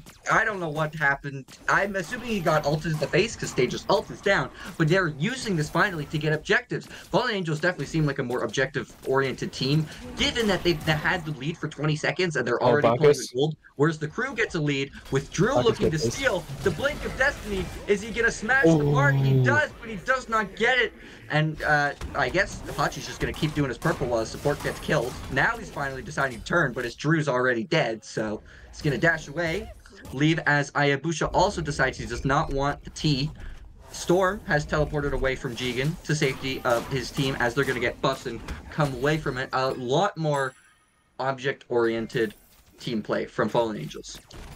Yeah, definitely when you compare it to the crew, right? Because the crew had the gold lead, and they weren't really the ones looking at these objectives so much. They did take the first Gold Fury of the game, and that one was pretty clean, but Ayabusha in particular has just been relentlessly treading down Stages, who does use the beads, and then he has to use the Aegis as well. Ayabusha, not interested in giving this up, goes for it, but there is the timeline for Stages. Stages back in, and the final person to try to take them down. Now, Mr. Sneaky might have to give their life for it, but it is only Doomsauce. Oh, the whiff! The whiff on the pluck, and now Doomsauce finds the Sun advantage on the blink in from Storm, saving the life of their support up into the cloud. Does not get Mr. Sneaky just yet, but Justin Who shall take them out. Now Drew's food, the next focus of the Fallen Angels. Jigen is looping behind, but Justin Who does not care. Stoom cares not also. That dashes in onto Drew's food and shall eat them up, but Storm pays for it with their life. Now here comes Clay City. A bit of damage on the side of Fallen Angels, but it is them who is taking the damage. Justin Who goes down as well. It is a 3-4-2 in favor of the crew, and my goodness, someone just pull an objective. I mean, all I'm going to say is I'm looking at the gold still, and my Fallen Angels are still in the lead, so we don't even care about that fight. That was pretty much just to see our strengths, you know? That was pretty much just to see, you know, oh, how strong we feeling, how cocky we feeling. So, you know, we ain't too worried about it. You know, we gave it to them, you know? We given them false confidence, and we're going to tear it back down. But in all seriousness, little bit of a rough fight for Fallen Angels, unfortunately, looking to clean up their buffs and get some more XP. Oh my goodness. He does not even get to ult. I don't know if he's on controller, but he could not do a 360, and unfortunately just gets run at by Ayabusha, transformed into Justin Who. I mean, shout out Justin Who for the damage build, because clearly it's working. He's killed, essentially, Stages, like 4 times by now. I mean, he has 4 deaths. It's crazy. It's crazy, Judas. It has been pretty nuts how Stages has been focused out this entire set. It's been a good working strategy for the crew, but to be honest, it just feels personal. Like, I don't think there was any strategy talk in this. I think someone just loaded into lobby. Hold on, look at Medusa on the left-hand side. Might be in a bit of danger, and yeah, Mr. Sneaky gonna take them out. Now, Storm actually cancels the dash. It's a trade over on left. Clay City was dead for a while before that came through, but this has just been action across the map, and with like no thought behind it whatsoever. I wish they're almost catching up to Storm. Look, it's chaos. We are hitting late game. Let's try and draw it back to some sanity, Integrity. Is there a team comp here that you would favor in the late game stage? Or never mind, Drew's food just getting killed. No, he's not. He's got the blink. Oh, he's out. Oh my. I mean, for your question, I do honestly prefer the Fallen Angels comp. I think late game, it has a way more easier play style. You've got the big hitting ult, which is also secure from the Thought. You've got phenomenal dive with Rob and his ult, or just Rob in general with Sun Wukong. You've got great peel and great chase with the Sobek. Medusa, of course, can do great damage when she's in good positions. It's a great comp that I feel really comfortable with, and I feel like I would be really happy to play with or play on. And for the crew, it's a lot less kind of generic team comp we're used to. Of course, Yep. they have double warrior. They've got the guardian still, of course, in support. Boo, it should have been jungle. Anyways, but they have still a great dive. Mulan is, of course, warrior based. That's very tanky. Jigen has shown he is the guy. He's got top damage by 3,000, closely followed by Ayabusha and, of course, Hachi. Mulan's doing a little bit more of a playmaking, but not doing rough damage all with 13k. She can still dive with Jigen, but Jigen's going to be the real brooding force, and Ayabusha is pretty much the win condition for their fight. Ayabusha's going to be waiting for the perfect time to transform, or just juke out Justin Wu as he just did, broken ankles, clip that and ship that. Anyways, I'm just kidding. But Ayabusha needs to be the win condition. He needs to either transform into Thoth, transform into Robin, or he could even transform into a second Jigen and just W key at them. Those are my thoughts. What do you think, though, conversely? I think you're totally right about Ayabusha being the win condition, and it's almost stated in the slash line, right? 6 and 6. When it goes well, 6 kills. When it goes bad, 6 deaths. That's pretty much how these fights have gone. I wouldn't call it out there to say there's been 12 team fights in this game, and yeah, half of them have gone the crew's way, half of them have gone the way of Fallen Angels. But it doesn't matter how they have gone so far. What matters now is what the next one goes like and who can come out on top, because both teams have realized that there's a fire giant on the map and they're like, oh hey, that looks cool, let's kill that. But instead, let's kill each other first, and going in first is Jigen, who's just 1v3, but Ayabusha nearby, ready to swoop in and clean up. Doom Source in some danger, but might be able to get out as the Sobek, and there's Ayabusha taken out by Justin Hu already. That's the real Robin there, and Yeu has nowhere to go. Takes too much damage and is down. Mr. Sneaky finds a kill on the return, but Stages, full health and full control of the map, can do whatever they like. Storm takes the fight to Mr. Sneaky, comes out on top for the one of Fallen Angels, and now they should be looking at this fire giant right after they're done killing more people, I guess. I guess so. I mean, it's not a bad call to do Fire Giant right away. Only your support is super low, and of course, Storm is tanking, which I think is the right choice. Have just Sobek nearby in case Clay needs to secure or he needs Peel. Thoth is pretty much got one ability's worth of mana, but you know, I'm sure he'll make it count when he gets the mana for it. Produces the big driving force and the big damage, unfortunately taking a lot of poke. Looks like Drew's Food is not going to go for the steal, so this is going to go the way of the Fallen Angels, and I think this is probably going to be, since it's not EFG, a tower sweep. I doubt they're going to hold for EFG. You've got people coming from base like Ayabusha is W keying for it. But I think this is going to be a maybe Gold Fury into left towers. I think they should sweep all the towers, get all their gold, spend it, and then either reset for the next FG or see what else comes from that. So what I hear you saying there, Integrity, is that what you hope they do is play Smite the way it's supposed to be played. Yes, now, what I can say is that hasn't happened yet today. And to be honest, I don't think it will. Now, Fallen Angels are baiting us. They're pretending that they're going to go for this Oni Fury first. And in fact, they will go for this Oni Fury first. And the crew do the uncrew-like thing, and they're going to back off and just let it kind of happen here. So maybe a bit of organized play coming through. Some wrinkles in the brain start to develop in this match for the first time ever. And it will be this sort of slow sweep of the towers. Oni Fury as well. Set yourself up for the next fire, which will be the enhanced fire giant. So what does it look like for the crew right now? If you're going to have to wait for some time, do you wait for these sieges to come through, or do you try to take a fight outside of the base and kind of hit Fallen Angels early? You could look for a fight outside of the base since it's not an EFG, but I like what the Mulan is doing, pushing to try and get an extra tower while Storm is starting the siege, maybe knowing it's a 4v5. A lot of abilities being used, obviously. AC and Mage being the Starfront, trying to secure them and get them killed so that there's no push available. Already got the left Phoenix, Justin, who kills Ayabusha. Storm, of course, trying to kill the backline. Frontline now trying to just kill Mr. Sneaky by himself. Thoth dashing back in, trying to secure that kill. It's a 2-for-0 plus Phoenix. Lots of low health bars on 3 of the Fallen Angels. Looking like they're going to back away, maybe proceed to Pyro and look to get the mid and right side. I was going to say, it wouldn't be a bad idea to meet outside of Phoenix, because you turn the engage, and since it's not EFG, it's not the most overpowered buff there is. Looks like they might in fact actually go for the second Phoenix in middle lane, Storm has TP'd in, still super low health bars from both the backline of Storm, creating lots of pressure, keeping Drew's food in the backline. Meanwhile, Jigen's trying to 1v3, doing a great job, really tanky. The Phoenix is still super healthy, looking to kill Storm. His Ox has been gotten.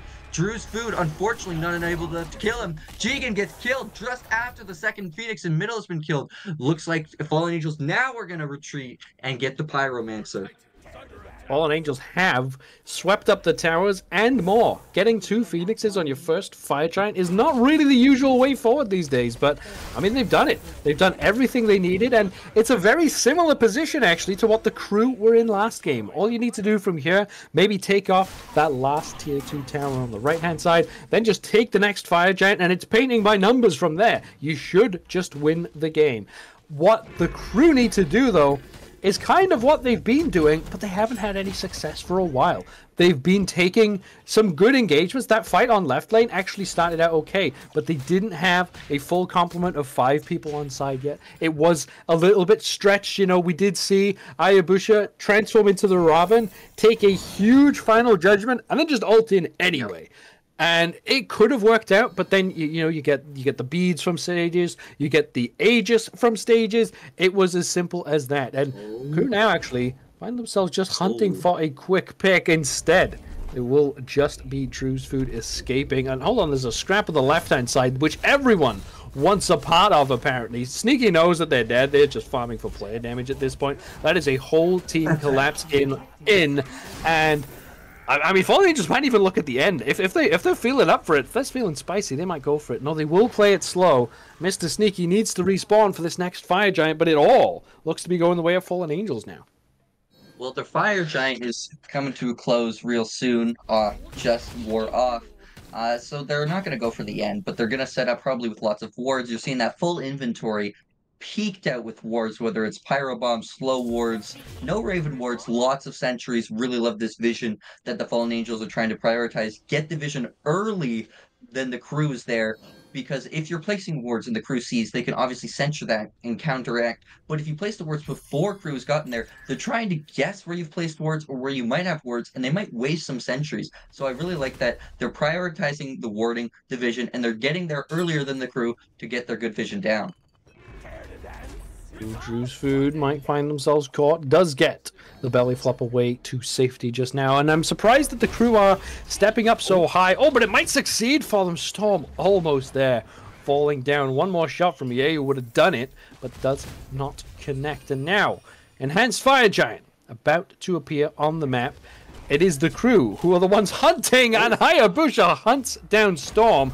Now, surely this Morrigan's just dead. Never mind, what's to take one with them? There comes the Petrify from Clay City. He does have to retreat. The crew more than on the front foot here, but Hayabusa will fall down for their aggression. Now, Doomed Sauce is low, but Doomed Sauce is still alive. Yeah, you can't find these last couple of killing blows. Jigen tries to hunt the Croc, but cannot find them. Now, Mr. Sneaky might instead be the ones that do, but does not track down the Sobek. A warning shot there from the crew for Fallen Angels. If you take this fight too easily, the crew will punish you for it. Oh yeah, absolutely. A great fight all in all, to be honest. I mean, only lost the solo. That's okay. For the mid laner, who is honestly one of the biggest aggressors, more than the Mulan, and maybe only slightly outrivaled by the Skakulin. Constantly Ayabusha is going invisible, looking for picks, looking for one-on-ones, looking for big damage that even at least forces you to back, which means they are in a favorable position, being the crew, in a 5v4 scenario, while the Fallen Angels are waiting for the fourth person who had to back to base for whatever reason to come back into this. Obviously, the crew are quite happy right now, as the Fire Giant hasn't been looked at quite yet, only Beacon, because obviously Fallen Angels are trying to get their mid and left Phoenix, but unfortunately, heal just a tiny bit unless you are pretty much ready right on the dot that Phoenixes spawn and you get Beacon maybe a second after. That is the only time Phoenixes die, right after respawn from Beacon damage. It is such slim margins, but unfortunately just a little bit off, a little too late, didn't get those Phoenixes on respawn. And now the fire minions are gone. So despite the very, very low health bars on these Phoenixes for the crew, they will have a full base to defend this enhanced Fire Giant. Fallen Angels have had an advantage for a long time, but it now has been spent.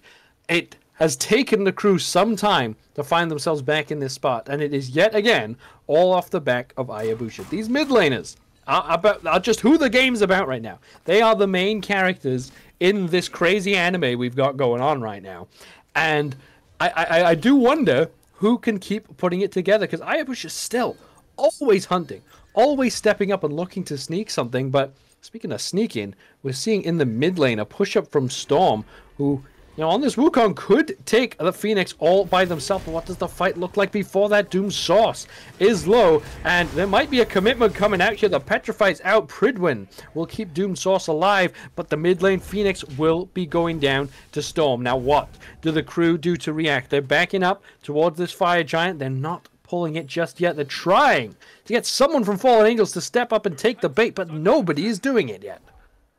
Nope, it's just going to be Jigen backing. Of course, he has his teleport, same as Storm, so they can be at the Fire Giant fight in an instant. Very good call from the crew to send him back. Hachi's going to take this Pyromancer for his team's push, should they get the chance, as Jigen getting a little aggressive onto the Thoth. He does have his timeline. Age is coming out from Hayabusa, but it's going to be a return off from Justin Wu. A really bad engagement that only cost the Aegis beads and timeline 3-0, but unfortunately your life is worth more than just those relics, and it's a 5v4 without the main source of damage.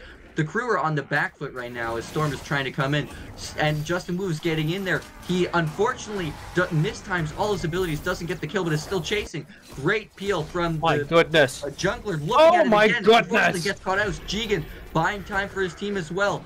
Keeps dashing away. Storm trying to get in. Great peel from their support. And they are all going to get out. Turns into a 1-for-1. A great kill. But it still might be a Fire Giant, as most of them are healthy. Only Drew's food around and Mr. Sneaky pushing up mid. Fortunately, it's not going to be, but it's a TP from Jigen. Maybe looking for a little bit more poke, but everybody else is at base. That's going to be the fight for now. Just totally crazy that the crew managed to get away with it. You know, Hayabusa was pushed up to the right lane tier 2 tower, and somehow only it is them that falls down. Now the Fire Giant does get pulled, but not committed to. Oh, Jigen does get pulled themselves and in some big danger. Now the crew have the pyro, but their front line is missing all of their health, and Doom Sauce takes down one. Drew's food falls down next. Now it is 5 versus 3. Mr. Sneaky, you can't path that way. Storm gives chase with the cat form, does get the slow, and that will be it for the Mulan. It is just the backline of the crew left alive. Fallen Angels will take this EFG, and I think they might just look to take the game right after as well. I think so as well. A great fight. They kept pushing their lead. They kept pushing the damage. They didn't back off, and they just believed in themselves. As corny as that is to say, and look at them. They've gotten 3 kills to 0. Looking at the Fire Giant, Hachi spending a little too much time on Storm. Same with Hayabusa, but maybe they're not confident in it to steal. Hayabusa, of course, could transform into Thoth and try and send a Divine Judgment down into the Fire Giant pit, but I don't believe he's going to do it. I feel like he's just going to stay back. Justin Wu, of course, joining in to make sure nobody comes in, and it's a free enhanced Fire Giant for Fallen Angels, looking for the immediate fight right after Justin Wu bursts Hayabusa. He's down, now looking on Hachi as he has horses away. Unfortunately, not enough. The great burst combo from Justin Wu. It's going to be a 2-on-5 for 8 seconds. Mulan's going to be up in time. It depends whether they want to go for the end, the risky play, or the safe call, which would be more Phoenixes and towers. Looking like they want to go for the end. They got to get rid of this jungler. He's going to be a lot of their damage. Jigen as well took it to the dome. That beautiful Divine Judgment again hits all of them. Drew's food will not be able to defend, and we are going to be going to the deicide, into the Titan Kill, and that game 2. Wow. Craziness. Absolute craziness there at the end from the crew. I don't know why. After all of the fainting from Hayabusa, there was opportunities there for that Fire Giant to be exposed, right? It took a very long time for the 3 of the Medusa, the Toth, and the Sobek to actually kill that EFG. And that was so slow. And Hayabusa could have stepped up. It would have been a risky play no matter what. They decided they didn't ever have an angle in. Unfortunately, they decided that their angle in happened right as that enhanced Fire Giant went down. And what that meant is that the damage from Justin Hu was just so high. It immediately blew up one backliner, then marched all the way over to the Hachiman and did the exact same thing again. It was such a tight game all that time, but in the end, coming out on top of Fallen Angels because they just had that little bit of a better heads-up play when we got to that late game stage. And they played a great early game. They were down, but it wasn't like they were out ever. It's not like they lost momentum or they lost the mental. They still seemed like they were playing, that they knew they were very much in it, and they waited for their time, and they eventually got the lead. I think lost it one more time a bit, and then immediately, boom, they were pushing it to the max. They got those fires, those golds, they got that Phoenix pushes. I mean, they really just got the car ready and just pressed the gas pedal in all the way. Just looking at some quick things, Thoth, of course, pumping up the damage again. Really nice from him. And Jigen on the other side, solo laner, did a beautiful job as Kukulin, really pumping up the damage. Took a lot of damage as well. Mitigated more than Drew's food. I think mitigated the most. Only Doom Sauce mitigated more. But my gosh, was Jigen a monster. I'm looking to take that Kukulin away from Jigen next game. But I'm really looking for the same kind of team draft from Fallen Angels in the next game.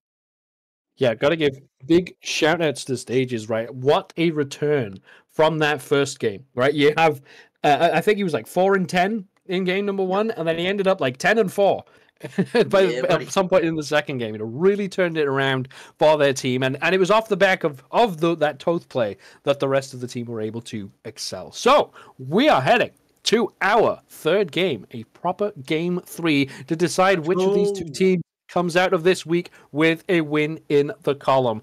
Do not go anywhere because there is bound to be a fantastic match right after this break.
They say that chaos is a ladder, and that only the people who can survive in that chaos and thrive in that chaos will come out on top. In this set, we've seen the complete opposite, in that the ladder has been broken in half and everyone's dead on the floor, and somehow both teams have won a game. But somehow we are here with us at a game 3 Integrity, and it has been anything but organized, but my God, has it been a lot of fun to watch. Oh, I agree 100%. I mean, we have seen massive W keying, people constantly trading 1-for-1, a lot of trading 3-for-3s as well. We even saw a great comeback last game. Lots of hard hitting ults. I mean, big numbies, lots of neuron activation. I know I'm not alone in that one, but it's just been great content. Little crazy, for us to make make sense of Judas for the broadcast, but not too hard to follow and just good content all around for everybody to enjoy. Well, it's been enjoyable for both teams as well, but it'll be more enjoyable if you come out on top. So let's see how they choose to do that as we head on over to picks and bans for the final time between these two teams today. Now, the crew have this time opted for the top pick. If there was a god, Integrity, that you could say has been the sort of mainstay of this set, and a god that really epitomizes what this chaotic set has been, who would you be looking to pick up if you're the crew here? Man, that is a great question, Judas. I think I have 3, probably 2 that are the higher ones. Kukulin, I mean, he literally rages and transforms. Like, this set has been transformative for me as a caster. I'm very used to slower or more games where I can be analytical, and I'm having to adapt my style to the constant fighting. So that's been definitely something a little wacky for me. Oh, yeah. I would definitely say Camozots, because he just goes in the air and says, oh, there's a lot of big numbers and a lot of damage happening on the ground, some slows. Let me just say no to all that and let me damage you from the skies. Funny enough, he got banned just now. But my last one would probably be the Vulcan. Probably just because of the first game, and it's really funny looking back and just seeing he get ran at the entire time. But those would be my 3. Judas, do you have a list for to share with us? What I would love to see is Ayabusha coming in for like that Morrigan play. It's simply what has to be said, because Ayabusha played a very similar style of mid laner when they were on Persephone. And I just realized, oh wait, there's a god that does this a little bit better and does the Morrigan things. And as much as they did lose on that god, right? Ayabusha did lose the game as the Morrigan.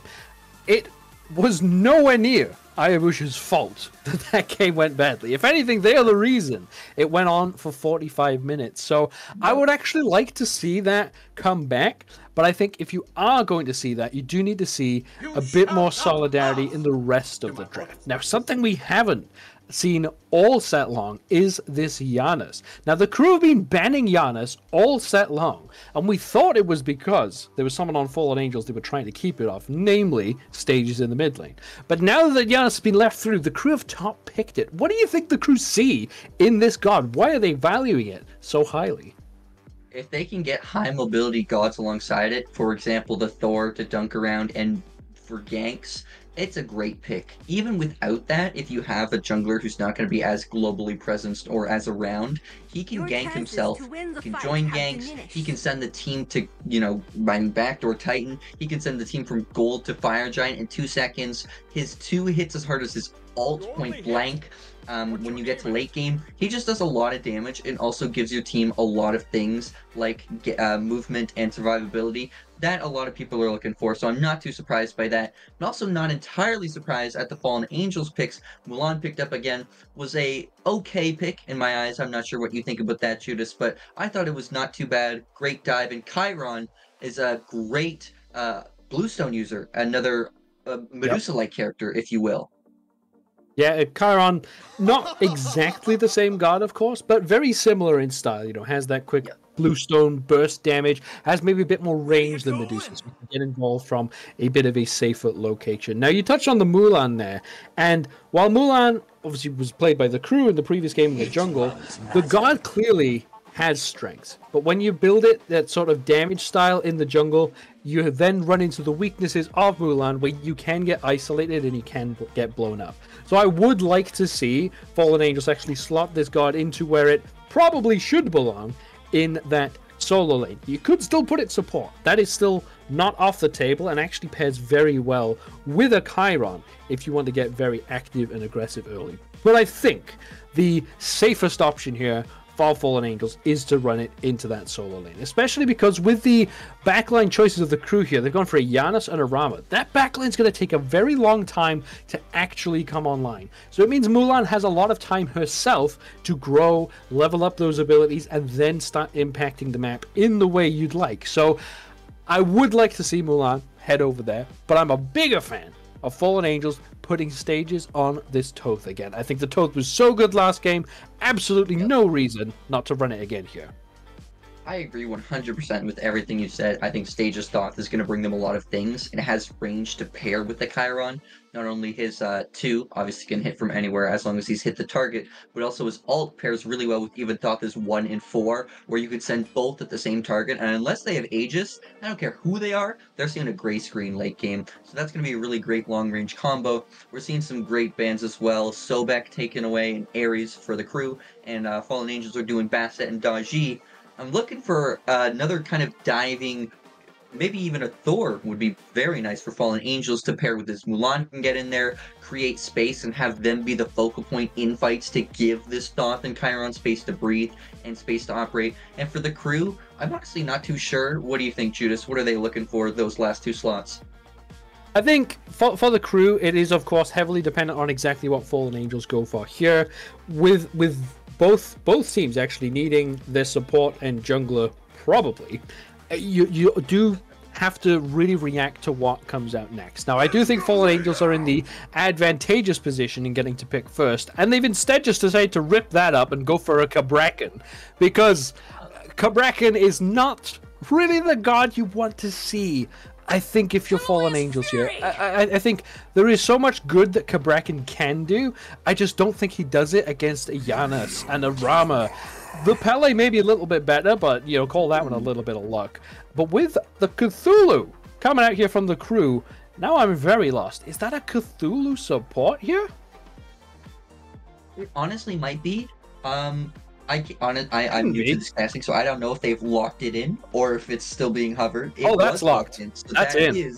That is locked in. Oh my! I guess it is a support, which means in late game team fights, it's gonna be a really tanky target to try and kill. Little hard for the Fallen Angels current draft, I believe. Serket coming in. This one's being hovered. I now see the difference. I apologize. Serket, yeah, being hovered. I definitely like this pick for them. Takes away some healing. Can follow with that ult. I mean, great, just single target kill. Can really counter this Pele pretty well, assuming it doesn't get knocked up and killed first. But it's going to be a close match between those two if they match in the jungle. I'm definitely liking these comps. I'm definitely liking these teams. The Cabrakan, though, a little bit of an interesting pick from my side. I do see what they're trying to go for. Of course, Kukulkan can jump over, but other than that, everybody else is going to be staying inside of his walls. I would love to test Twitch chat's knowledge, if you would please. Do you know if Janice can portal through player-made walls? Example, Ymir wall, Cabrakan ult. I'll see if chat knows. Let me know if you know the answer. Let's see the smart guys in chat. But well, Judas, what do you think of these team comps? What's this last pick? Serket's still being hovered. I think I've been baited, similarly to the crew, on this Cabrakan pick. If this Serket gets locked in, I think this is a Cabrakan in the jungle with a Serket support.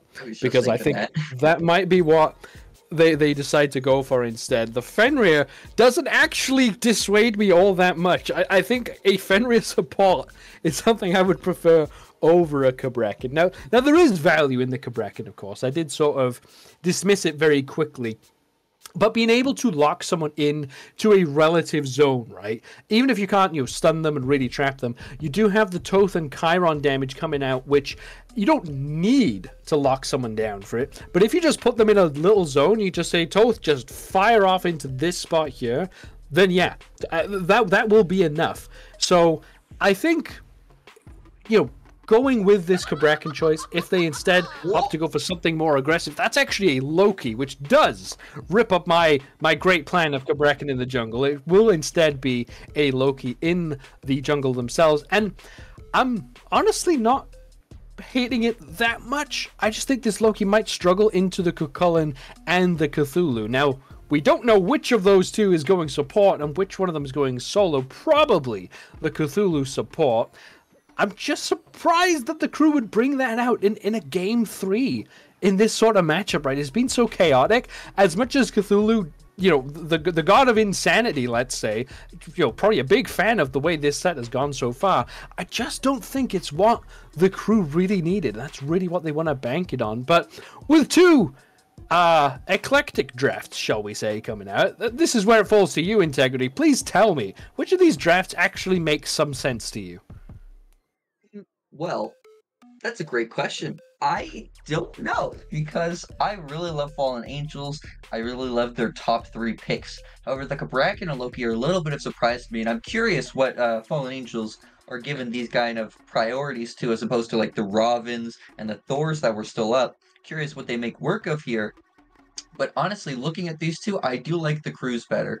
I do like their general team fight better. Cthulhu's a big presence, and unless Fallen Angels was going to commit an Achilles there for maybe the Mulan slides still to solo in Achilles jungle, or they put the Mulan back in jungle and Achilles to solo to deal with the Cthulhu, even though he'd be a support, there wasn't a great answer to this Cthulhu. So I think that honestly, the crew's done a really great job drafting, and Fallen Angels is going to try and, you know, crash that party down. But speaking of crashing, let's crash right into the Battleground of the Gods for this epic Game 3 we've got going on. And let's see who's going to be smacking who. And of course, Cthulhu, like we said, also going to be a substitute for, unfortunately, Drusud had to dip out. Batman will be standing in on the Cthulhu, and Jigman on his signature Cthulhu. Not seeing too much that's out of the ordinary for builds here, but what are we thinking here, Jigen? I'm thinking here that Batman coming into this game picks his god Cthulhu and goes, I'm solo, yeah? And they say, no, you are the support. And for some reason, they have opted to give the purple buff to Batman as well. Batman just... Let's go! Like, unless they've drafted in, like, actually Batman here, I don't really know what the thought process is with, like, bringing this comp here. I'm so confused by what is happening in this dual lane that maybe it just works for the crew. You know, if you just battle them mentally, maybe that's the way forward. And it's working for Jigen. Jigen gets a solo kill on the Storm in the solo lane. I mean, we didn't see much of it, but looking at Jigen being full HP, I'm not sure what went wrong, or like if Storm even hit Jigen back. But yeah, I don't know. Maybe they got some secret tech. You know, they're trying to build up Cthulhu passive, and they think purple buff is the insane answer to getting Cthulhu, giving him the, you know, the Cthulhu achievement and letting Cthulhu go ham. I'm not too sure with you honestly there, but I think this is probably just a mistake. But like, I think it's funnier to assume that they're doing some secret tech, and that's why the purple's on Cthulhu. He's the ADC. It looked intentional. This is wild. It like if we ever get the chance to watch that back and how they dropped those buffs, they definitely did that intentionally, and it's definitely been a game plan here. Now, that doesn't make it good, but it does mean that it's at least what they were trying to do. I was kind of hoping, Integrity, that we might get a game 3 that's a bit more standard, a bit more, you know, two teams just squaring up straight up, and it's completely just not that already. Hayabusa on this this Giannis here probably can't think of a god that suits this player much more. With the way they were playing every other god, Giannis just perfect. Just ult into the backline and go crazy. I expect to see a lot of that as this game goes on. But if we try to analyze this game for a moment, just a moment. Okay. Which team would you say is looking to have the advantage early on? Like, who should be on the front foot? That's a great question, honestly. I'm thinking that the crew has the early on plan. As soon as Janus hits level 5, assuming he's not getting poked here, great jukes from Ayabusha, he has that Janus ult that can join into ganks with Mr. Sneaky, whether it be to the right lane or the left lane of him. He can just be there. He can also go by himself if he wants to help with this purple invade. Don't know if he's going to hit level 5 in time to join them, but in future invades and future other things, he can be extra places faster than pretty much anybody else on the map, which makes this great invade taken away from Fallen Angels just that much better. The pick Janus really works here. Oh, another invade going on. Purple buff invade and the blue buff invade, and they're both successful for the crew. Justin, who nowhere to go. There are ults for the crew, and that will be a second kill for the Order side. Fallen Angels taking an early deficit here, and they need to make sure this one doesn't snowball out of control, because another buff is getting invaded. Yeah, I mean, this is a lot of control early on.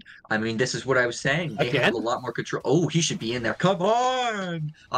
They don't have it. But Janus ult for the secure. Janus ult to get out. I thought they definitely could have gone for that. But this is what I was saying. Janus, he was there. He was ready. He was on standby, and he joined in. Not on the specific kill of Loki, but in invades and being other places, being super aggressive. This is exactly what I thought was going to happen, and it's panning out. I think they're doing a great job of utilizing this Janus.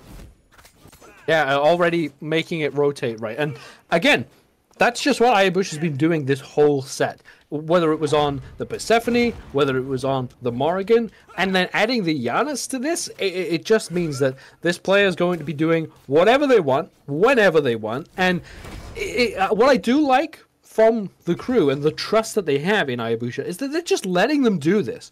And, you know, there's been clearly no hesitation from Ayabusha. There's nobody on their team saying, hey, you may be going a little bit too ham here. They're encouraging this aggression, and getting the reward for its stages takes a chunk of the health and does not connect with the Janus.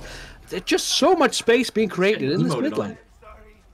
I mean, yeah, he's getting emoted on. Ayabusha feeling confident after that last game and even how the first game went, knowing stages can get dumpstered, but also can deal damage. I still don't think he's going to play safe regarding that last sentence. He's just the kind to play confident, and he knows what his limitations are, and he does play pretty well into them. As Storm getting soloed again. Jigen picking up the 2 kills. Unfortunately, Mulan falling super behind. I mean, net worth is bottom of the charts. Mulan is almost 2k down. Justin making sure the tower doesn't take too much damage, as well as picking up the minion wave. Might as well not let it go to waste. Looking like another invade for the crew is happening. Cthulhu is here, ready to smack Clay, putting a little bit of damage, stopping the minion wave. Maybe trying to let his crash. His stages gets burned by Mr. Sneaky. Unfortunate teleport into the tower by Janus. Maybe he was trying to miss the Cabrakan. Who knows? Now he's going to portal short side. Cabrakan checking for nothing, unfortunately. Clay trying to ult for his buff. Oh, man. That is immense patience. That is immense patience for Bravo. Just waiting. Unfortunately, can't hit the snipes, but just lets it go out and secures the buff. We've got Sneaky's dying. There's beats from Chiron. Cabrakan just walked in 1v2. He gets healed with that for the ghost. Oh my gosh, Judas. This is a wild one. Loki's getting pinged now. I don't think he makes a rotation. No ult. No relic. I mean, actually, he's got Blink coming up, but my gosh, this is already a wild one. Looks like these guys don't change at all. It's another Game 3 Slaughterfest. Yeah, this has just been crazy. And Fallen Angels are at risk of this getting ugly. There have been so many aggressive plays from the crew, and Fallen Angels have done nothing to react accordingly right now. Like, you just saw what happened in the duo lane right then. The crew were behind enemy lines for a very long time, pop their ults, and just stand there for a while.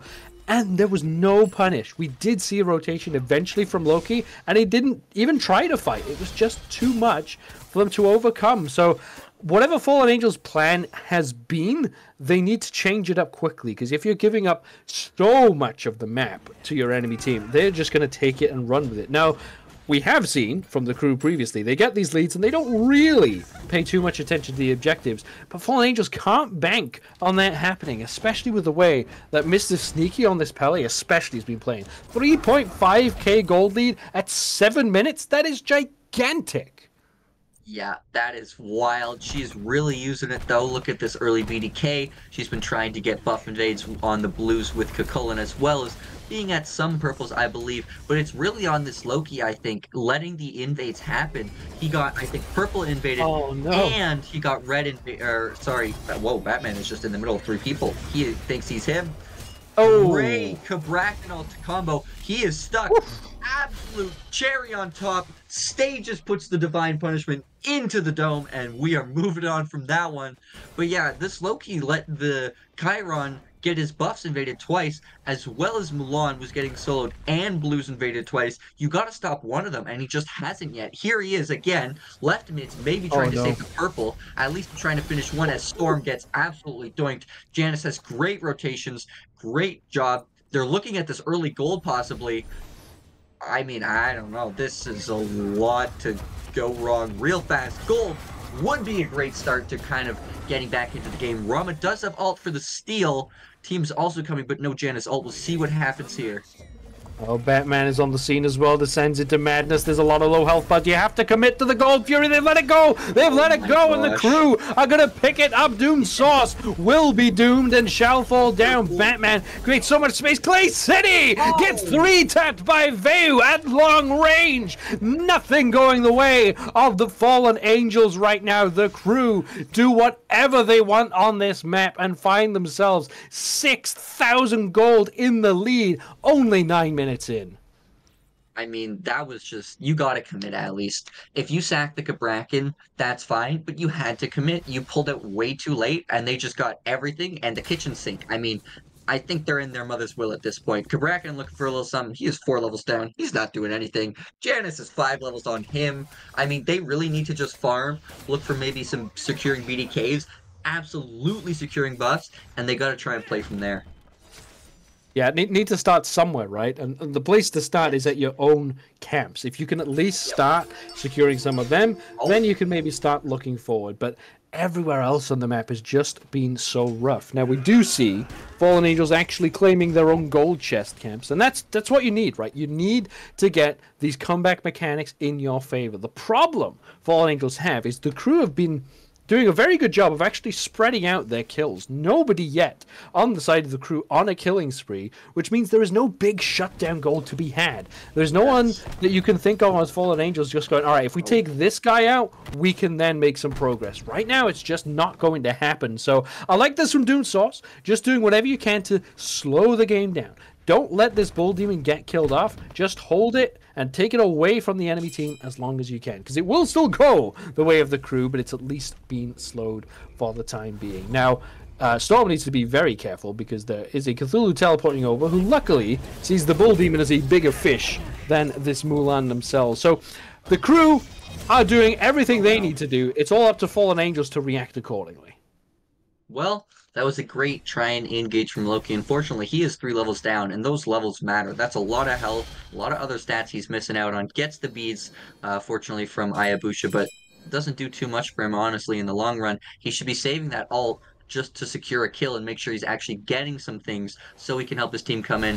Bracken leading the blue buff away. Janus trying to steal it with the ult. Unfortunately, hits Storm with the 2 as well. Cosmic Vortex in for the kill. Looks like Justin Hu's trying to come back, but there's no ult.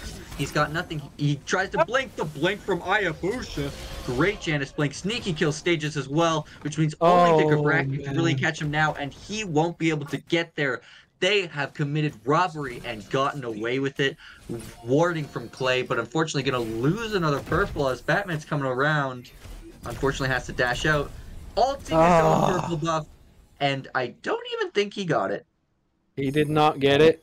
And now he has 2 members of the crew behind enemy lines. Had to dash all the way away, the other way around. It has just been one of those games, and Fallen Angels are suffering. I said it could get ugly, and it has. Storm in particular being abused on this Mulan pick. We've seen such high priority on this god, and yet both games so far, it hasn't looked that impressive. It is now.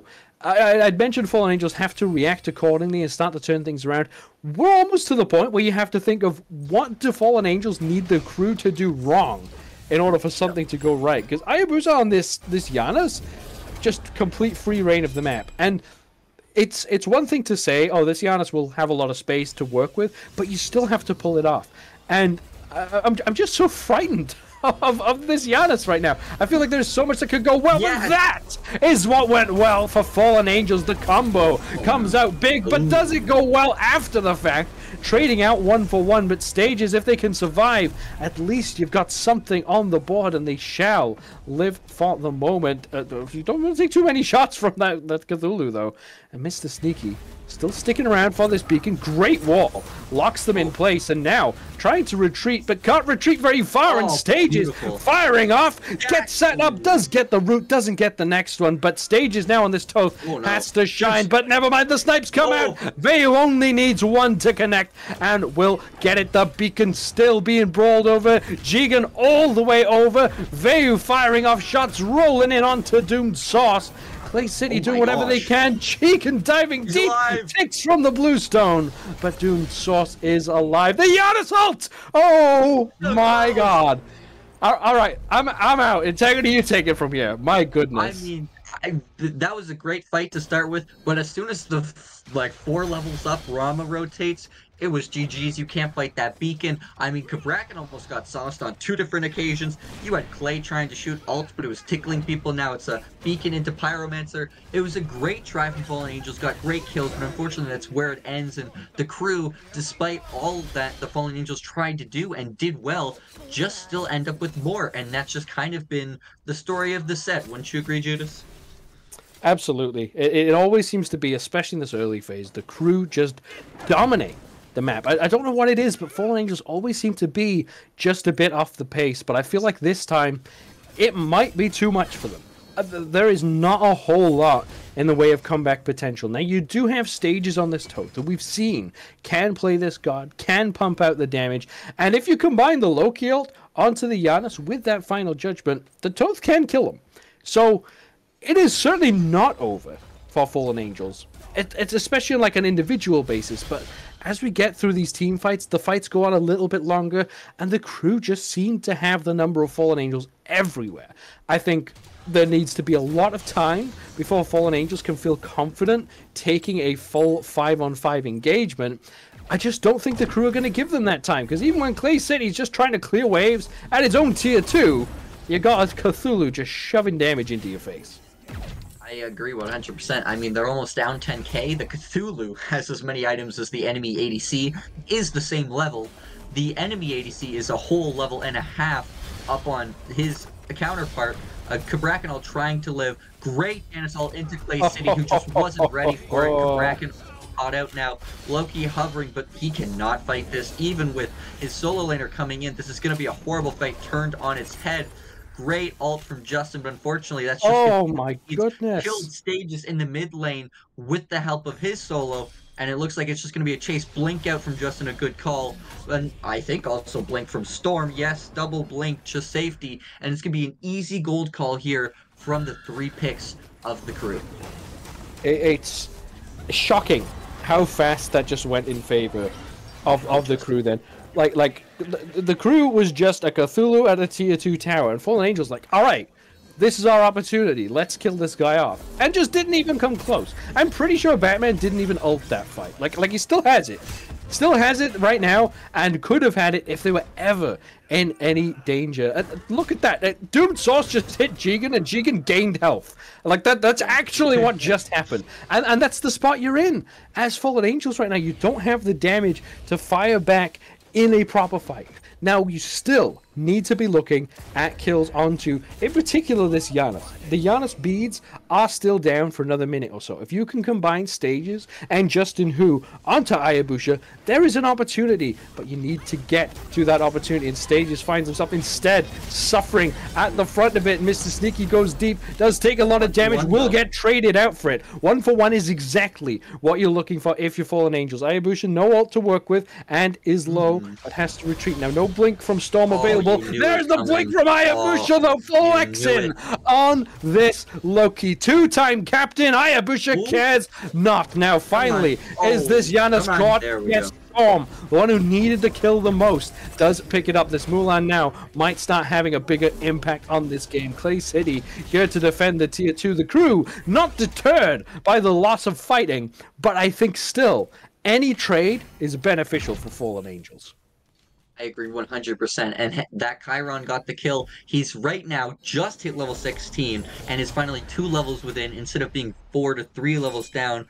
Great to see this from him. He's got to keep farming, keep trying to get closer because unfortunately, how it is right now, his support is level 12, 2 to 3 levels on the whole team he is below. And on the enemy team, you're looking at a level 18, 18, 18, all going to be potentially hitting him. He is going to just be paper. He's going to just get melted through and he's going to get cut up. And unfortunately, that's just how it is. He really needs to take some waves. He needs to be part of some big shutdown kills. And he needs to just try and get gold so he can actually be helpful to his team and soak up some damage that they're going to need. Because if they can get to an equal state in a magical equal world, I think they have a good solid chance. I think their team comp is really nice. But it's going to be a hard fight since they're already down. And it's pretty even team comps. It is the crew's game to lose, as you're basically Yes. saying that. You know, it's a 9,000 gold lead for them. As much as Fallen Angels do seem to answer back sometimes, it still just stays going the same way. Ayabusha just goes in, just does that, does a billion damage, and then just walks away again. Now, that ult is down for some time, so Fallen Angels do now have a possible opportunity, but Mr. Sneaky's looping all the way around. Jigen also looping in stages, nowhere to go. Caught out by everyone on the side of the crew, who are just playing so well together. They are just so cohesive, chasing down things like this Toth. Again, stages, shades of game 1, 6 deaths already, 18 minutes in. Clay City now caught in the portal, caught by a crippled Great Wall from Doom Source, saves the life of their Chiron, and they do manage to stay alive for a moment. Now, there's a fight going on and right, but Busher just flicking it onto Clay City and does it again. Gets the beast force, but that's enough. Now a return kill for Justin Who, but Batman is diving deep onto Doom Source, who cannot get away. Ayabusha once in yet again, relentlessly attacking and portaling forward. Now this Phoenix in the mid lane might fall down, and it does to Veu. Big final judgment, but it's just not enough. The deficit is too high for the Fallen Angels to overcome. Ayabusha gets caught, gets sliced down stages, gets their return kill they were looking for. And Fallen Angels want to give chase to this, and if they do, they might be successful. They might, and it's been a great turnaround. They did lose the Phoenix, but they're getting kills. They're getting gold back. They're getting at least a bit of pressure. They were going to be down probably 12 or 13K. Now only down 9, almost 10. Still not amazing, don't get me wrong, but it would have been very bad, and this has turned at least some things a little better. Yeah, and, you know, getting anything at this point, especially gold in the key targets, right? Particularly stages. Look, Stages got 6 deaths, but that doesn't mean that Stages is out of this game at all. Toth has the Staff of Murthen online, plenty of damage in the kit. You can do what you need as this Toth from this part of the game.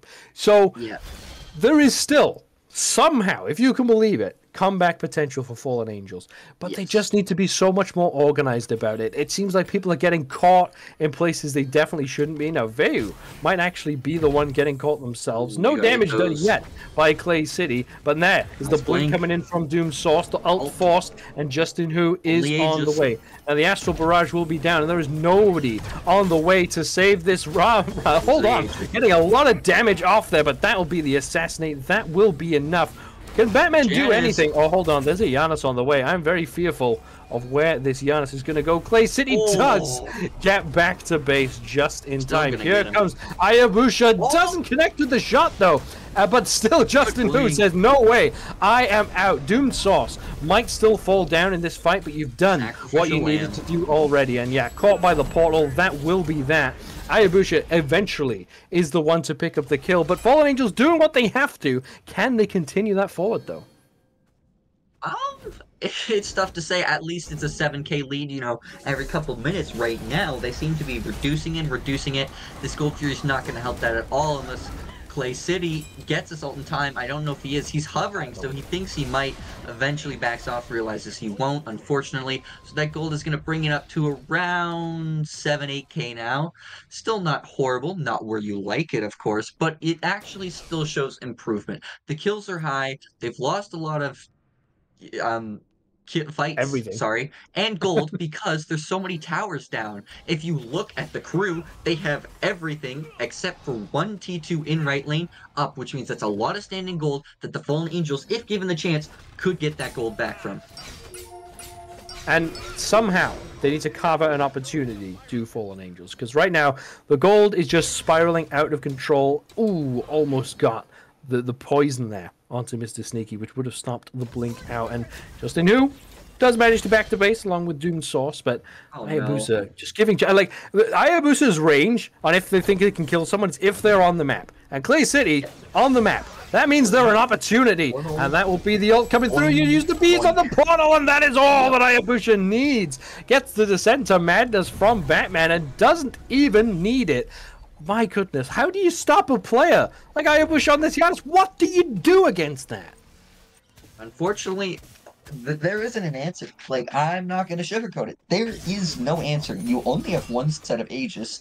Your ult gives you a second life if you kill someone, but respectfully, if he's blinking on you and hitting that combo the same exact way, even if he gets that ult at the very end, his ult doesn't do enough damage by itself to just kill the Janus, who probably... Actually, he doesn't even have Aegis. He's just such an alpha Chad. There is no answer. It's just that simple. He is unstoppable, Judas.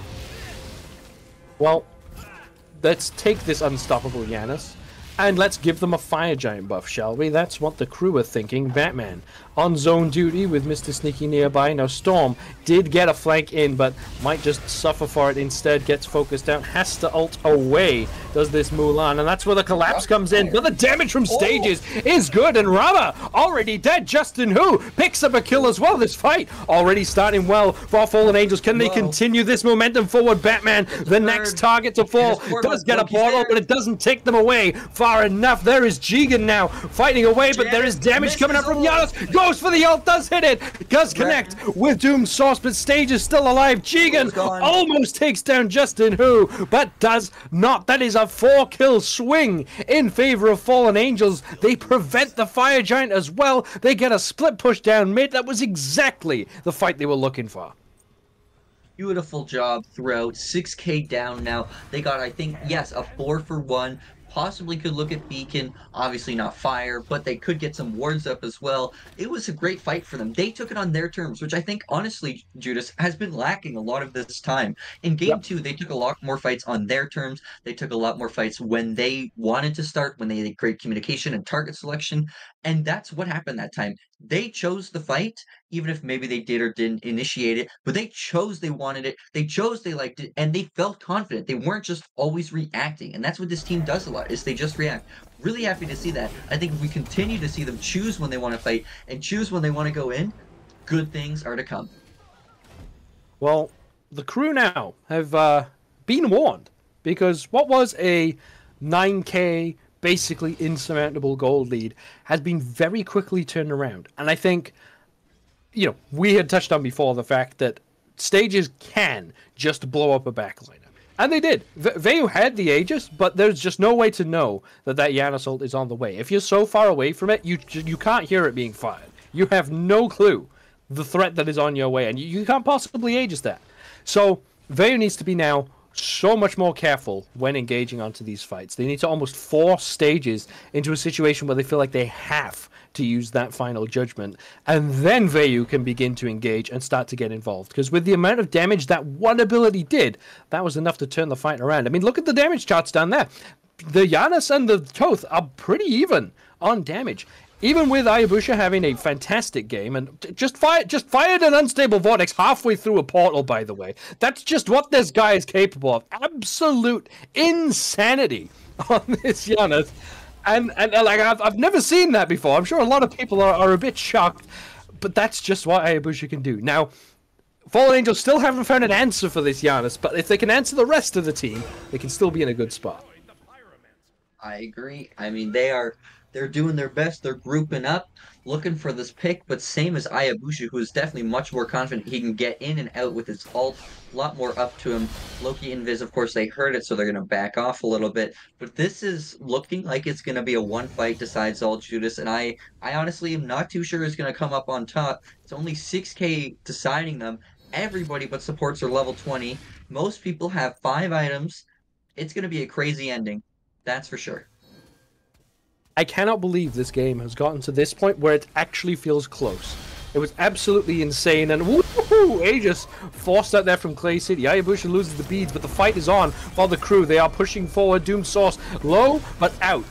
And now Clay City able to re-engage if they so choose to do. Now Storm on the backline. Vayu so low, and Vayu gets caught. This fight looks good for Fallen Angels. Mr. Sneaky will catch their opposing number, but can Fallen Angels capitalize on this situation? The front line is still there. Mr. Sneaky still a big threat on this. Pele goes for the knockup, only gets Storm. Stages able to fire off some damage, as is Clay City. Mr. Sneaky on the retreat. Hayabusa finds the shot over the wall onto Doomed Sauce. So it is now 2-for-1 in favor of the crew, despite the bad start. Vayu needs to stop getting blown up by this toad, because it cannot be fun. No. Hayabusa almost punished by Storm. Storm did not yet manage to capitalize. It's so close for Fallen Angels now. If these fights keep going this way, I'm beginning to favor them. I mean, it's a nice edge here. That was very close to having the Fallen Angels taking over. That was very close to having Loki be able to back and Kabrakan maybe not getting picked out there with the Janus 2. I mean, if they had just taken their picks and left and then reset, who knows where they'd be right now, but they saw the opportunity to keep fighting. They kept taking it, and unfortunately, it just didn't work their way, Judas, and this is a rough uphill battle, but I think the Fallen Angels are not doing too bad. Only 1k extra down since the start of last fight. No Fire Giant has been pulled. They're keeping minion pushes. Look on the right side, kind of in their favor, pushing towards that tower. Chiron's going to look to get buffs and push that left side, so they got to make sure they're here for this fire and it doesn't get pulled under them. But that's a slow ward? Trying to catch this Janus, but much too slow for him. Fortunately, Kabrakan is out now. Janus didn't use anything, signing a warning shot now, but this is going to be a crazy one. If you had to decide one fight, one winner, and then the game's over, who are you giving it to based on right now? I mean, look, it's hard to look past the crew with such a big lead and the amount of damage that the Janus has been able to dish out so far. Yeah. However, Fallen Angels, when it comes to these jungle fights, when Hayabusa is not able to maneuver around and slip and slide and get these bursts of damage out, it seems to be in favor of Fallen Angels. The straight line damage that is able to be output by Clay City and Stages, if the crew line up too closely, that damage cannot be contended with by anyone. In particular, Vayu on this Rama has just not had an impact as we've gotten into the late game stage, because you can't, because you cannot get close to auto attack. You almost have to rely on that Astral Barrage to be your damage, but if you're dead before you can even get up, it's just not going to happen. Now, Fallen Angels, if they could see what we could see, have an opportunity here to pull this Fire Giant, because the Gold Fury has been started up. There are 2 people on the beacon. Fallen Angels, of course, don't commit to that because it would be very, very risky, but man, as we get further into this game, Fallen Angels just need to buy a small amount of time, and they are more than in this game. They just have to not lose the game off this next fight. Very well said. As the game goes on and on, it doesn't really matter about gold. As soon as everybody's full build, that's when only really the 500 pot and the 300 pot have, value. You can upgrade your relics, of course, but most people have by then. And the more this goes on, the more I think your previous statement a little bit ago about wanting the Fallen, or saying the Fallen Angels have the advantage, I think is correct. I think the longer this goes on, the more it favors them, and the more they're already, right now, into the enemy jungle. They see Pele and left. This is the time to make a decision about the Fallen Angels. They have to secure with Dothel. They gotta pull, or they gotta defend, and I think they're backing out and doing nothing, which is not the right call, unfortunately. Yeah, Justin Hu goes for the defense, but there's 2 bombs on this Pele, and has a lot of bombs in hand. Shuts down Justin Hu, completely surprised by the amount of runic bombs in pocket there. Now, that left side Phoenix wide open. Fallen Angels in a 4-on-5. This enhanced Fire Giant being started up by the crew. I don't think you can defend this if you're Fallen Angels. It's just so risky. Mr. Sneaky sneaking around behind yet again, as we've seen all day, and Aegis used by Clay City. JudasPriestley right in the nick of time, but look around. There's a Pele on top of you, jumping right onto this Chiron, blows them up already. Mr. Sneaky takes another portal, opens the map up wide for their team. Now Vayu is low. Vayu in some danger, but has the Aegis. Storm gets dropped in a portal, will be the next to fall, surely. Stages firing off some damage. Booster actually quite low. Can Stages find the shot? Needs to get it. Uses the beads for the cooldown, doesn't hit one. Has to drop the Aegis, cannot find Vayu either. Vayu gets killed off. Stages gives chase to the Giannis, doesn't connect to the Giannis. Giga now, that might be the one targeted, but Storm can't make up their mind, considering this Giannis doomed source. No mana to work with. Stages caught by Batman on the backside. Storm now knocked up, killed off Mr. Sneaky on a rampage. And now there are 4 members alive for the crew. They still want more kills. Justin Who from the backside. Jigen takes a lot of damage. Justin Who goes in and goes down. Mr. Sneaky with a triple kill. My goodness, what a performance on the Pele. He is just phenomenal. Pele is a phenomenal pick, and you pair those two together, you get beauty. That's what it was. The solo onto Loki, which honestly, you can't kill a Pele. She has lifesteal out the wazoo with Jotun's Vigor and Soul Eater, plus her passive gives her ability lifesteal and lifesteal, so she's pretty much quadra lifesteal. Triple that, actually, I canceled that. That's 5 lifesteal items because she's also got serrated. You don't kill the Pele. Respectfully, if she has beads, which I don't even know if she beads, she just heals too much. And unfortunately, Fallen Angels held on for a long while, couldn't get it done, and now the crew taking the rightful victory 2-1 in a fantastic, brawl-infested 3-game series. It was phenomenal. So back and forth, even in that last game, when it seemed so bad for Fallen Angels, they managed to just wrestle that little bit back into the game where it could have gone either way. And even right at the end there, you know, if that Giannis dies off, if Ayabusha steps just too far forward, gets caught by Stages on the Toth, that could have been that. Or at least the game would have gone on that much longer. But instead, the end call comes out from the crew, perfectly chosen as well. You could have gone for the enhanced fire. They instead went for the end, and it was fantastic. It was a great performance. I think Mr. Sneaky on the Pele really surprised all members of Fallen Angels there. They just couldn't deal with him. Yep, and I don't know what else to add. You were just so on point. I mean, Stages, rough day today, starting out with the Vulcan, and then his Thoth was really a surprise. It did super well in game 2, but it seemed like game 3 they really had the answer. Ayabushi getting his Janus really countered that. Pele being able to just run in. I mean, if you dash away, Pele just ults and says, "What's up, neighbor? I'm here too." And not a lot you can do that, to be honest. And Jigen as well. I believe he got Kukulin maybe twice or 3 times, at least twice, but not sure if he got it every single game. And you just can't give him that comfort pick. He showed way too much comfort on it. You gotta force him on something else. And unfortunately, you know, I don't know what to say. That's how it is, right? Just had comfort picks. Yes, absolutely. Yeah, the crew picked what they wanted. Even the Cthulhu in support, that was a bit nuts, but it was really good. So it was a strong performance there from the crew. They could deservedly take this win 2-1, and unfortunately for Fallen Angels, they find themselves 0-2 in week 2 of the Kraken Smite League Abyss division. But that is it from us two today. But it's been an absolute pleasure to watch. The good news for you guys watching is we have another game on the way right after this. So make sure you do not go anywhere. I can't promise it'll be exactly as crazy as the last game, but there's also no guarantee that it's not. It's a Shallows Division matchup. Who knows what is on the way? But I've been JudasPriestley, joined by Integrity today, and of course Raptor around, providing all of the visuals. But like we said, do not go anywhere. Another game on the way. We'll see you guys next time.